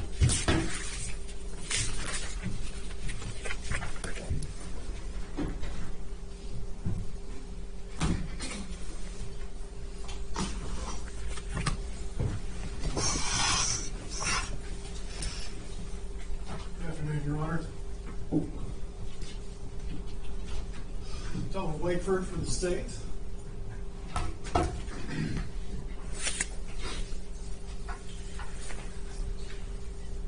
I suppose I'll begin at the end with the crown fraud exception, Your Honor. I think unless you have an objection to that, that's where I'll start. The burden on the state is not high. A prima facie showing is about as low as it is possible to go.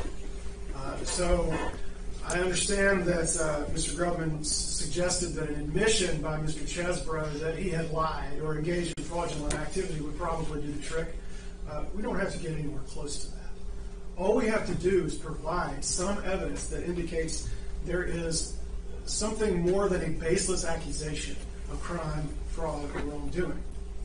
We talked a little bit about where is the case that talks about what quantum of evidence or what requirements must be met in order to establish that prima facie case. And I apologize that this is not in our brief, but since it came up directly, I want to cite it to you now, Your Honor. That case is 757 F Sup 2nd, 1339.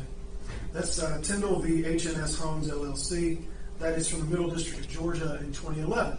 It's a very useful case because it sort of looks at both federal and Georgia law with regard to attorney-client privilege, work product, disclosure, a whole host of issues related to the issues that are before the court today. Sort of talking about what each body of law says, how each of them sort of interact together. And we understand that the way Georgia courts have interpreted attorney-client privilege and work product borrows heavily from federal interpretations of the applicable principles. Do you have a copy of that, or can I just get that cite again? Yes, of course. It is 757 F Sup 2nd, 1339. And specifically at pages 1351 to 52, there is a statement that the prima facie showing that the client was engaged in criminal or fraudulent conduct when he sought the advice of counsel, that he was planning such conduct when he sought the advice of counsel, or that he committed a crime of fraud subsequent to receiving the benefit of counsel's advice.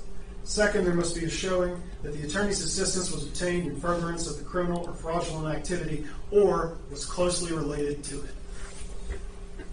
So, just looking at that as our guide, what we have here is advice. A whole suite of advice provided by the defendant, Mr. Chesebro, to a range of people across the country, including Georgia, as to exactly what actions they should take, providing documents drafted by the defendant himself, directing them how to use them, and then indicating how they will be used later. There is also evidence, which we'll get into that in a minute, but there's also evidence that obviously all of this was done at the defendant's direction, and that these false elector certificates were submitted to Congress and to several other bodies of authority, including federal courts, secretaries of state, et cetera, and of course the vice president. So, if we're looking at whether a prima facie case has been made and what the defendant's involvement under that standard needs to be, we've already met it. It's already there. Simply by reference to, as Your Honor stated, the January 6th report alone. What they did there was synthesize evidence taken from dozens of witnesses, some of it received in prime time on television, indicating exactly how this plan came together under sworn testimony and providing a synthesis of that information in a final report to the rest of the country. I didn't mean to interrupt, Your Honor, there. No, so I would say, are you still asserting that you think the indictment alone is enough to establish a prima facie case? Yes. The indictment alone is enough to establish a prima facie case because evidence was presented to a grand jury which returned a true bill of indictment. There's not just one indictment discussing this plot, Your Honor. There's also one in Washington, D.C., which has been pursued by the special prosecutor there, which specifically names a co-conspirator number 5 who engaged in the exact activities with which Mr. Chesebro is charged here in Georgia under this indictment. So there's actually 2 indictments that have been returned. But I think the point we were exploring with defense counsel was, if you're not allowed to establish this by reference to the documents themselves, how do we know that the grand jury indictment was returned without doing that, exactly that? Well, are we talking about the legality of the indictment, or are we talking about the admissibility? How can we use the indictment itself as having satisfied that? Since they would be allowed to look at these documents. There's no question about that, because I don't think the privilege or the other evidentiary issues would apply to a grand jury proceeding.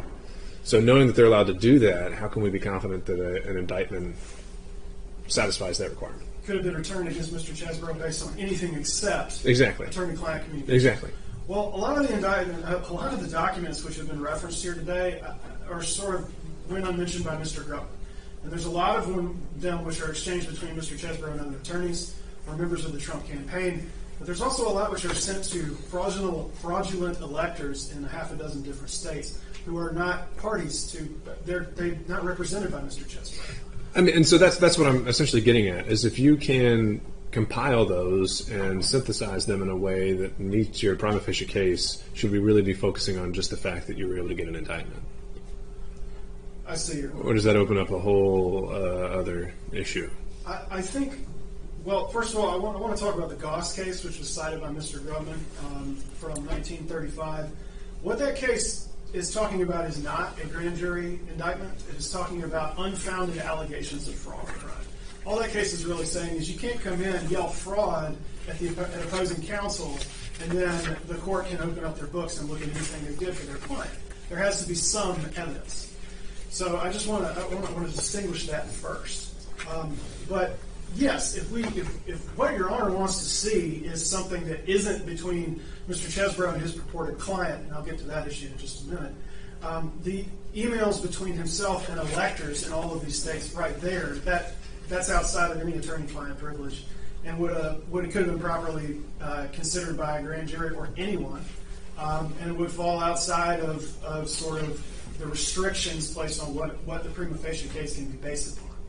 But the reason I mentioned the January 6th report is that it also makes clear that there are actions by others that were influenced by the actions and theories of the defendant that demonstrated his involvement in the conspiracy that are not based solely upon his communications.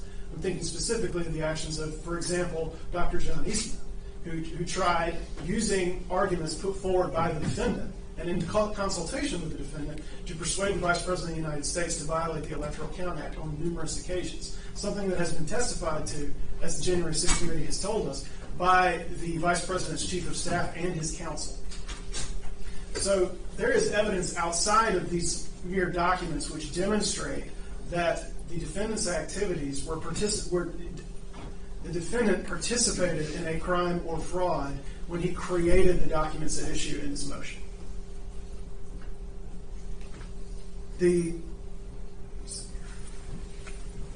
I think it's also something worth remembering. There was a statement Mr. Grumman made that no court has found that these documents were part of a crime or fraud, and that is not true. The December 13th email specifically, it's alternatively called an email or a memo, Your Honor, but the December 13th communication written by the defendant was specifically found to violate the crime fraud exception by Judge Carter in California, a decision which was affirmed by the Ninth Circuit and which was Mr. Eastman vigorously appealed.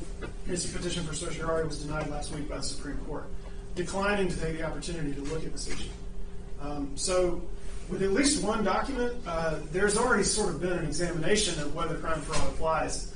The January 1st document is really just a recapitulation of what is stated in the December 13th document. It, as Judge Carter characterized that document, January 1st is also a step-by-step plan outlining what the defendant proposed people do in Congress.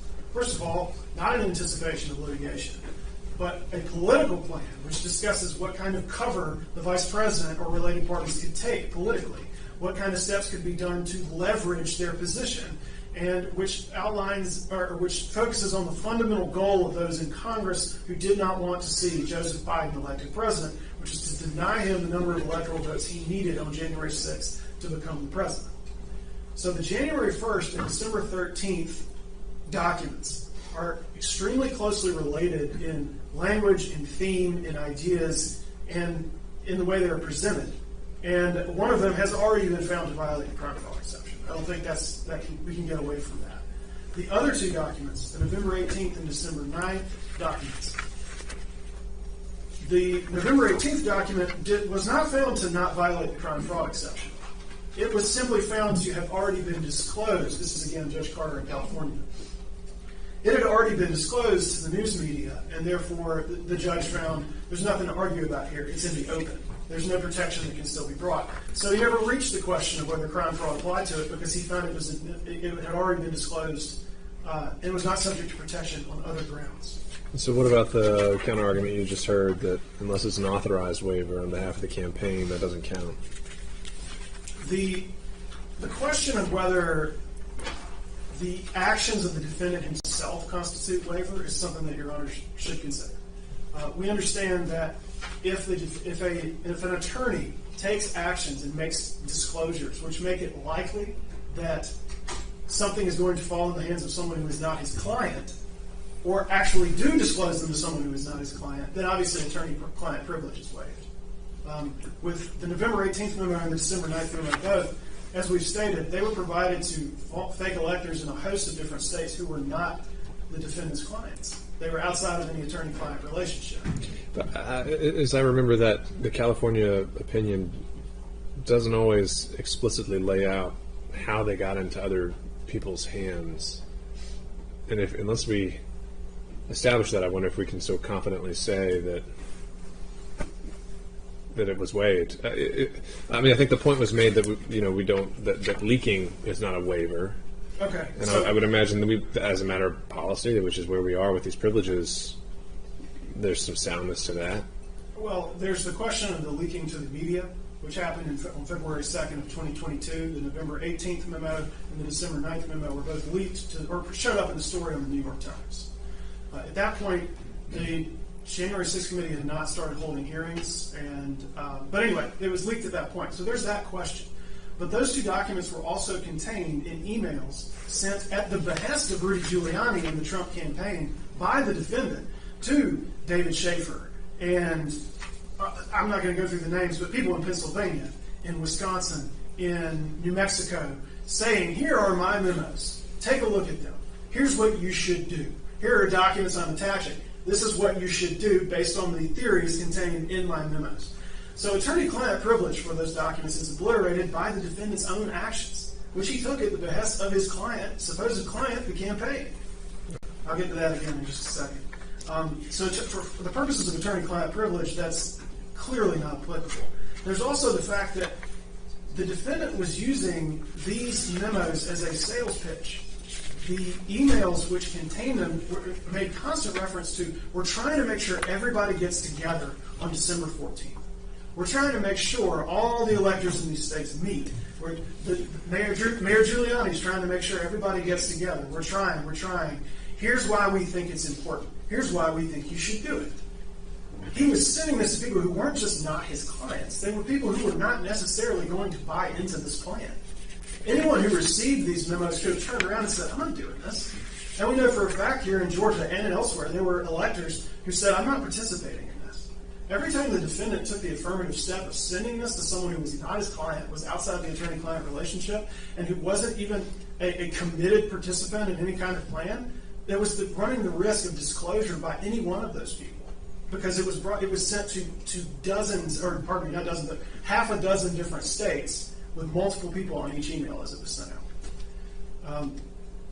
Finally, so with regard to disclosure, I understand there's a policy question, Your Honor, but we're talking about the defendant's own actions here in disclosing these things to people who are outside of any purported attorney-client relationship and to people who had no reason to respect any kind of attorney-client privilege or work product privilege that he had with his client.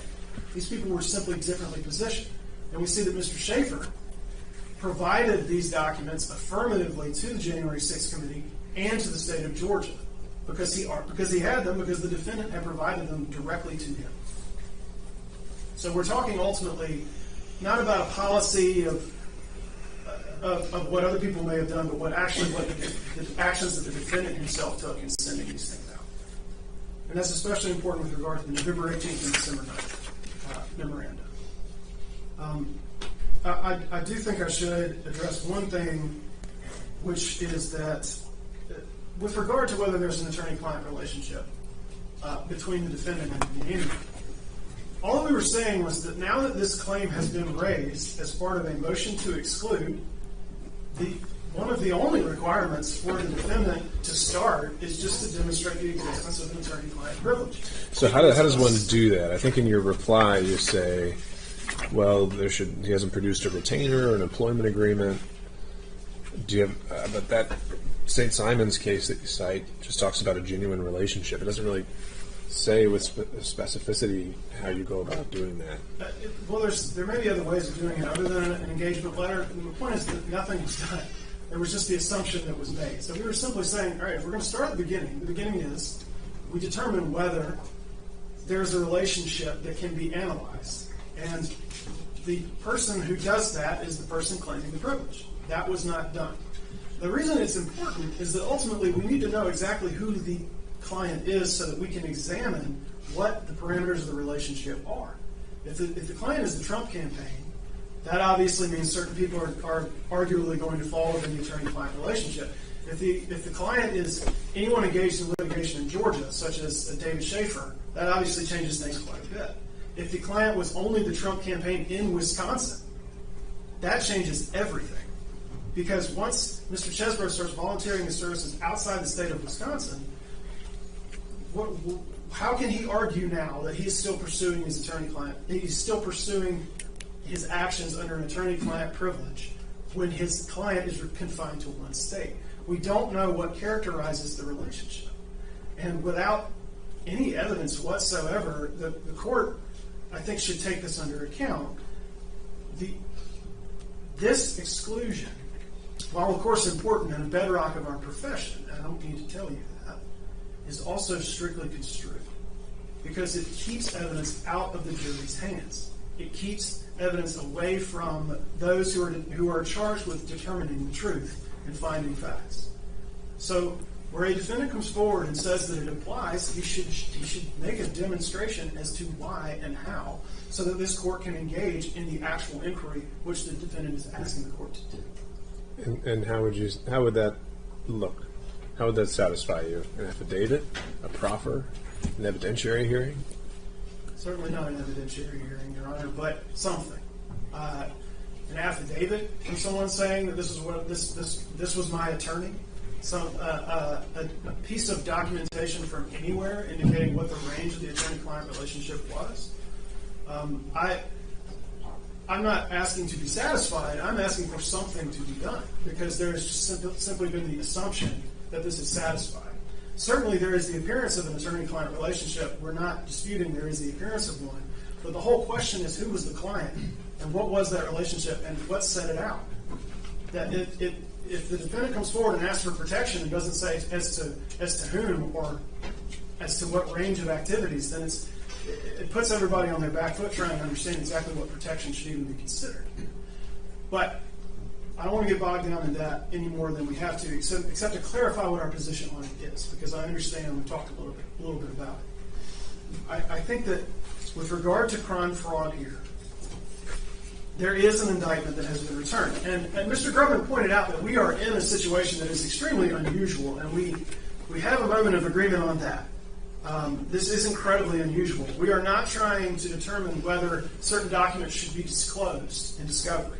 We are not determining whether the court should look at something in camera to further the inquiry here. We're not talking about vague allegations of wrongdoing. We are talking about a return, true bill of indictment, laying out precisely how the actions of the defendant in crafting certain documents participated in an ongoing criminal conspiracy, which was not complete before he took the actions that he did, but was actually ongoing and furthered directly because of the actions of the defendant.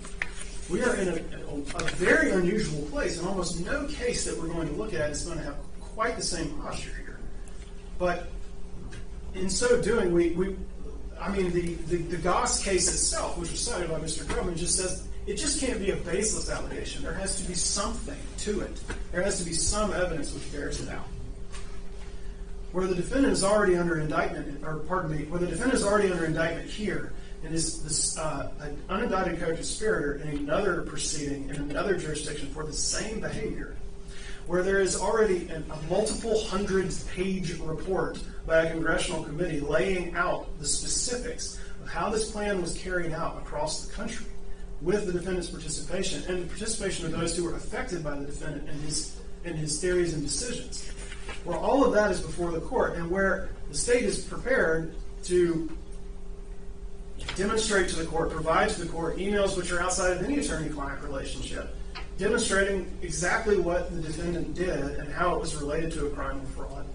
The prima facie case has simply been met. And if Your Honor has any other questions about that particular point, I can answer them now. So the state would be, I guess, incorporating as part of its argument the entirety of the January 6th committee report? Well, Your Honor, yes. All right. Absolutely. Where you're asked to make a prima facie determination, and you said, what's to stop the state from getting up and saying, this is what we propose our case is going to show. And there is already a detailed document containing sworn statements and testimony and other evidence demonstrating exactly what parts of this conspiracy looked like, then I think I'd be foolish to get up here and say we don't want Your Honor to look at it. Certainly. But there aren't any aspects of that you're saying, I guess, are out of bounds, or that you wouldn't be prepared to prove if necessary in the case in chief? I think I don't think in trying to demonstrate to Your Honor that prima facie evidence exists, that we are tying ourselves to the entire report and saying our case in chief is going to be 800-page congressional report. Sure. I think what we are saying is that we just have to show you evidence outside of these communications, or just if what Your Honor is asking me is to point to something other than the indictment. That's what Your Honor said. I still think the indictment is enough. But if you're asking me to point to something else, I think an obvious place to point is that, especially specifically when it comes to the actions of the defendant, and where Your Honor can determine whether a prima facie case exists. I'll also say again that it's an awkward posture here, as Mr. Grubman acknowledged, where most of these documents have been disclosed publicly, whether in the January 6th report, in the news media, or elsewhere. We provided the ones referenced in the indictment in our filing. We're dinged a little bit by Mr. Grubman for doing that. They were already disclosed. I mean, they're already out there, but I am hesitant now to enter, say, in this proceeding in open court, evidence which we say would meet the prima facie case, because evidently the defendant wants to be very careful about how we do that. If that's the way he wants to do it, that's fine. We can submit in camera evidence demonstrating that there are communications outside of an attorney-client relationship, demonstrating the defendant's involvement in a fraudulent scheme, namely the scheme to have people hold themselves out as the properly elected electors from the state of Georgia when they actually were not. The court has likely seen these emails. Lots of people have likely seen these emails because, again, they've been disclosed. But I would draw Your Honor's attention to those simply standing in my place now as another example of how the prima facie case can be met with a crime fraud exception. Thank you, Mr. Raker. Mr. Grubman, any last thoughts? Yes, rebuttal, Your Honor, just a few points.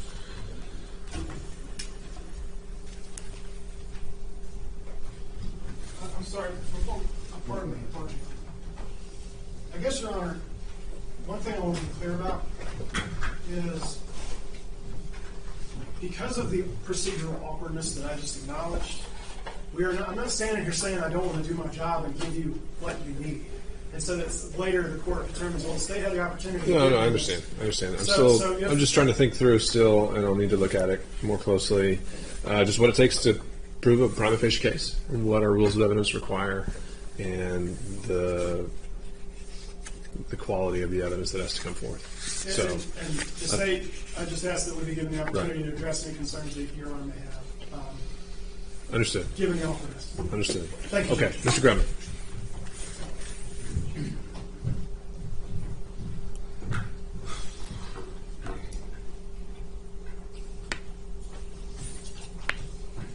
With all due respect to my colleagues on the other side of the aisle, that was extremely circular reasoning. The reasoning was, why is it a crime fraud? Because we accused them of one. And that is what, I understand the way prosecutors accuse people in this state is a grand jury. But that is the definition of an accusation. A prosecutor is not allowed to accuse someone of a felony crime without going through the grand jury unless the defendant waives that. So by citing the indictment, what Mr. Wakeford is doing is saying our accusations, which is all, in fact, Your Honor, when the jury is seated here and they read the indictment or summary of it, what's Your Honor going to say? He's going to say the indictment is simply an accusation. That's the definition of it. And you know what, Your Honor? There is another one in D.C., and it's been reported in news media. Mr. Chesebro is UCC 5. But if an indictment isn't sufficient to prove crime fraud, then there could be one indictment or 5,000 indictments. And the number doesn't matter. All of them are accusations. Accusations are not evidence, thank God, in Fulton County or in the United States of America. The January 6th report is an accusation. It might as well be an indictment. You know, it's not a criminal indictment, but it has the same nature of one. It's not evidence of anything. For example, could Mr. Wakeford stand up in court and say, Your Honor, I'd like to submit the January 6th report as evidence to the jury? Of course not. Your Honor would say, that's not admissible evidence, that's an accusation. Those are all accusations. Now, to talk about the case that they cite, I didn't get the name, but the Middle District, Georgia 2011 case, we looked it up. In that case, the court made a finding of crime fraud after an in-camera review of the documents in question. And so to the extent, as I said, kind of half tongue-in-cheek, but honestly, there's, half not tongue-in-cheek, unless Your Honor believes that we have satisfied our burden simply here and in the motions, at minimum, before denying our motion, I think that even the state's case says that you would need to look at these documents in camera. Again, the reasoning is simply circular. Why and I'm really, Mr. Wakeford did, I'm sure, the best job he can do given the circumstances, just like sometimes I have to do given the circumstances. But the bottom line is, the state's argument is simple, is the following. Why do we need crime fraud, Judge? Because it's a crime. That's what they said. Why do we need crime fraud? Because that man committed a crime. Well, thank God that there's no one in this courtroom, including, with all due respect, the judge, who can accuse that man of committing a crime without evidence. And that is what they stood up here and said over and over. Judge Carter may have, I would have to study that, Judge Carter may have found that the December 13th memo was subject to crime fraud. With all due respect to Judge Carter, he ain't my judge. To the extent Judge Carter found that any of these documents are subject to crime fraud, we disagree with Judge Carter, and we would ask this court to find otherwise. To the extent that the state argues that Mr. Chesebro or other folks waived attorney-client privilege by sending these documents to folks like David Schaefer, I would cite, amongst other cases, and I could submit this later if the court likes, we just found it on Westlaw, Newman, and that's spelled Neuman, v. State, 297 Georgia 501 from 2015, which specifically, it was overruled on other grounds, so there is a red flag, but not on that ground. And it specifically said, in fact, I'm going to take out my phone if that's okay, because Mr. Wilson texted me the screenshot. It said, quote, "It has long been the law of Georgia, in keeping with the other United States jurisdictions, that the attorney-client privilege includes by necessity the network of agents and employees of both the attorney and client, acting under the direction of their respective principals." Now, we would argue, Your Honor, and this is a whole other issue, and we could submit further briefing because it kind of just came up in the reply brief, but we would argue that Mr. Schaefer and them were acting as agents of the Trump campaign at that time. That case law makes it clear, and I'm sure there's other case law out there, that case law makes it clear you don't have to be an employee. You have to be someone who's acting on behalf of an entity for some purpose. And Judge, I'm sorry, but I find it a bit disingenuous if the state stands up and says, well, Mr. Schaefer wasn't acting on behalf of the Trump campaign for a common purpose. And the reason I would find that a bit disingenuous is because quite literally, the entire case that the state has brought is premised on the idea that Mr. Schaefer and these other quote-unquote fake electors, which of course, Your Honor, we completely disagree with that characterization. There's nothing fake about him. But their whole case is premised on these fake electors. Remember, David Schaefer is a defendant in this case. And the reason I think that's important is because it shows the state's theory that I'm not saying this is true, but the allegation is that David Schaefer, was acting on behalf of the Trump campaign as what they call a fake elector. Well, you can't have it both ways. If he was acting on behalf of the Trump campaign, and that goes for all the other folks all around the country, only reason the state didn't indict them is because they don't have jurisdiction.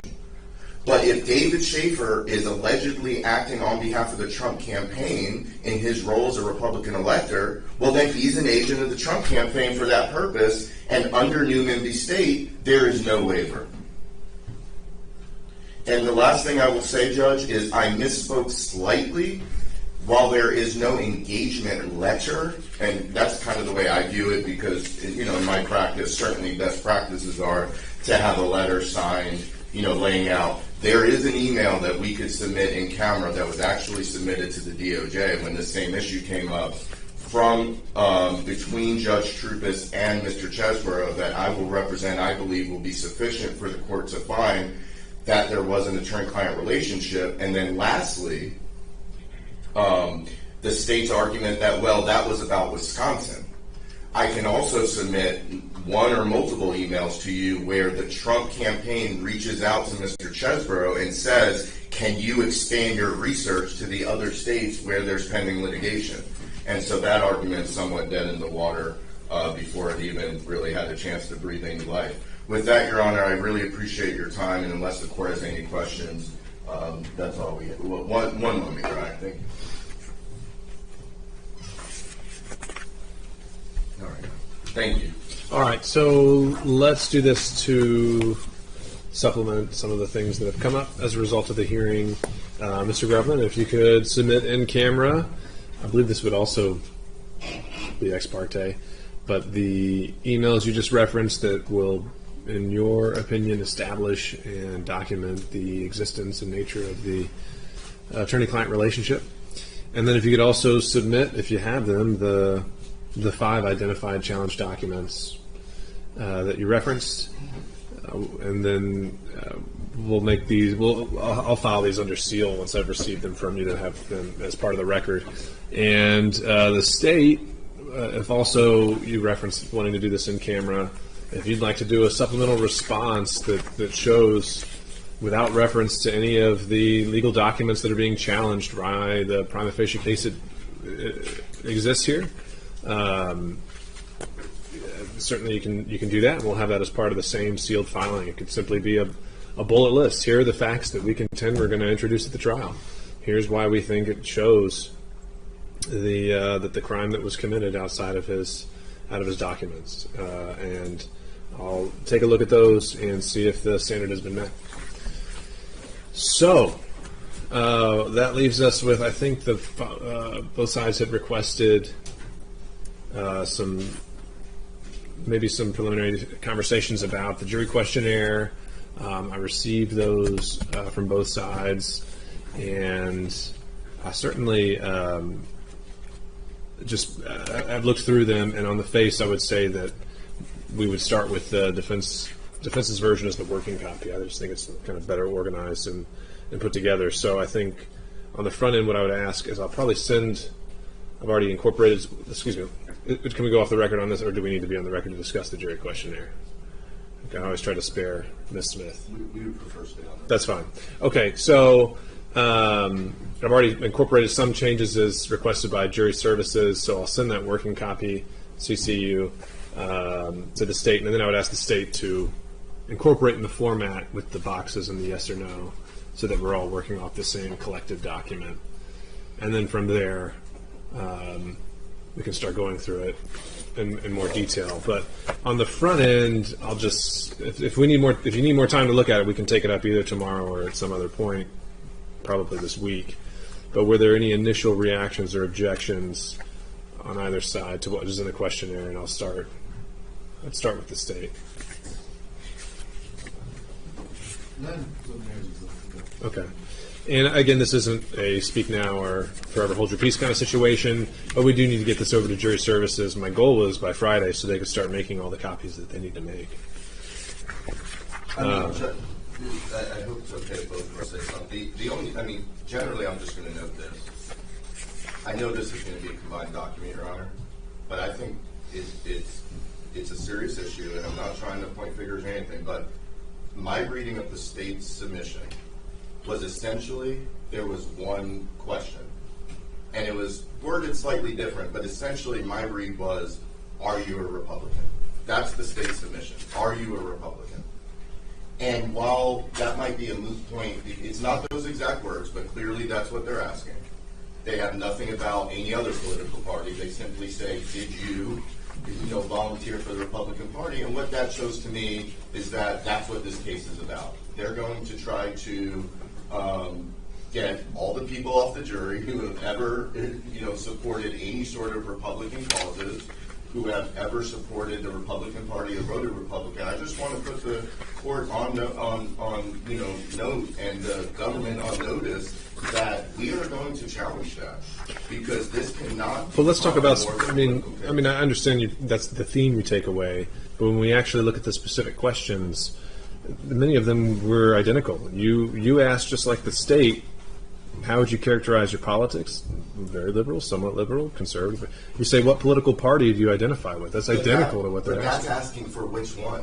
Right. I think that's completely different. Right? It's different to say, we want to know this is a political case. So, yes, we should all know what political party. What they ask is they don't even try to pretend. What they say is, are you a Republican? To me, that's inappropriate. Mr. Aurora has more specific objections. I just wanted to say I thought that was inappropriate. I think it shows the theme. This district attorney's office is trying to prosecute the Republican Party, and that's why we're here. And I think they admitted it in that submission. And it's not going to be, the reason I say that now is because it's not going to be clear for the record later, because we're going to combine it. Well, to that end, my thought was once we do have a consolidated final version, I would file an Exhibit A and Exhibit B. Yes. And so both requests, and it would be clear which ones were stricken or denied. All that will be clear on the record. Yes. Okay. Noting the general concerns, though, I think the only way to actually get through this is to focus on specific questions. And if we think that they shouldn't be on the questionnaire. So that's going to be the theme here. I think both questionnaires as submitted. I think it's unavoidable that it's going to be an abundance of inquiry into each juror's political inclinations. I don't see any way around that in some respects, but there will be some curtailing here as we sort through it.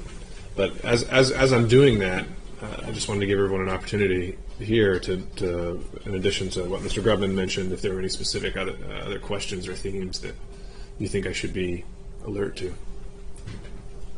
I think we'll just wait, since you're going to submit both as exhibits. That way, any objections are obviously noted as far as that goes. My question to the court is: are we going to be able to get the names of the 450, like the little biographical stuff we use? We're not going to get it all done over the weekend with a relatively long questionnaire, just so we have enough time to really digest what we're talking Sure. about.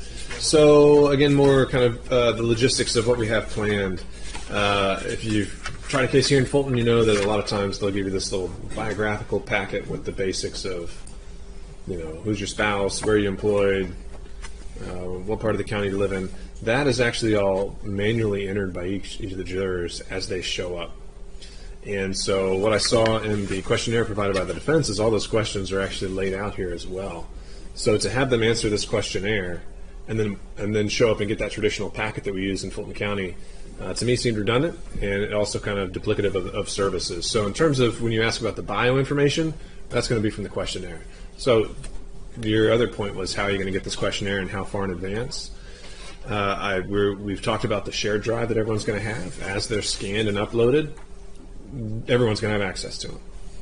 I think I've asked you all to give me the email addresses of who you want to have that. So I'll keep an eye out for that. And then in terms of Friday, the plan is to have it at a minimum the first 30 in there. And then from there, it's going to be as jury services is able to scan them in. I would anticipate they're going to be at least a day or two ahead, if not more so. They may have all the initial 450 done by Wednesday of the following week. But at a minimum, you're going to have the next days by the day before. That's the promise. Are we doing 450 on the 20th in that big room, or are we going to meet with different groups? No, it's just the 450 and the questionnaire on the 20th. Okay. That's fine. And the reason I'd asked about the bio is, I just got called for jury duty last week and made me fill something out online, so I thought maybe we had it in advance. So apparently only 20% of people do that. And so noting that the other 80% do not, what's in this questionnaire is going to satisfy that for us. Right. And then going back to the supremacy clause, I think on September 27th, one of our co-defendants had made a motion that added some things that adopted it. I just want to make sure that the court can look at that too, and maybe possibly answer some of your questions. There's a brief filed. Who filed it on the 27th? Schaefer's counsel filed it. And adopted your motion and added other things. It's a clean bar, and it was filed on September 27th. I know you keep numbering the docs, but when I look at docs, I don't know how to number it. It's not showing the numbers for you? No, sir. It just comes in by date, so I have no idea what number you're talking about. I'll see if I can get to the bottom of that. That's something that was just a feature that was added recently, and the intention was for everyone to be able to see that. I think that's all I have until tomorrow, please. Okay. All right. So again, like I said, what I'll send to the state today is not the final determination of what I think should come in or come out. It's simply I want the state to add in theirs in that format, send it back to me, and then I'll start trying to go through it and applying the questions that I believe are appropriate and lawful. But I still want to give everyone the opportunity to see what that final draft looks like and the ability to object, and maybe things will go back into it based on what you say. So when we're able to do that, we'll see how quickly we can get this together. I think we'd already blocked out Monday, Tuesday, Wednesday next week if we need to schedule more hearings and that sort of thing. Okay, but nothing else I'm seeing about the questionnaire. Anything else? Another statement. Okay. We also probably need to go through the indictment, and like we talked about, which counts are going to be ready, so we can have that done, not the last minute. It's a big indictment. How you summarize it, I guess. Okay, I'll let you take that up with the state, and you can report back to me on your progress. Anything else? All right, we'll be back. Just one thing. Sure, always one thing. Sorry. I know that you mentioned an order in regards to the state's notice of disqualification of certain, well, specifically Mr. Grubman. Right. And there were some things that were presented to the court in camera. The only thing that the state would be asking is, I don't know if that included a waiver from Mr. Chesebro, or the state believes that needs to be part of the record. Either if they're going to submit it in camera under seal, but that does need to be a part of the record. Sure. So all the documents provided to me by Mr. Grubman have already been made part of the record and under seal. All right. Anything else? Okay.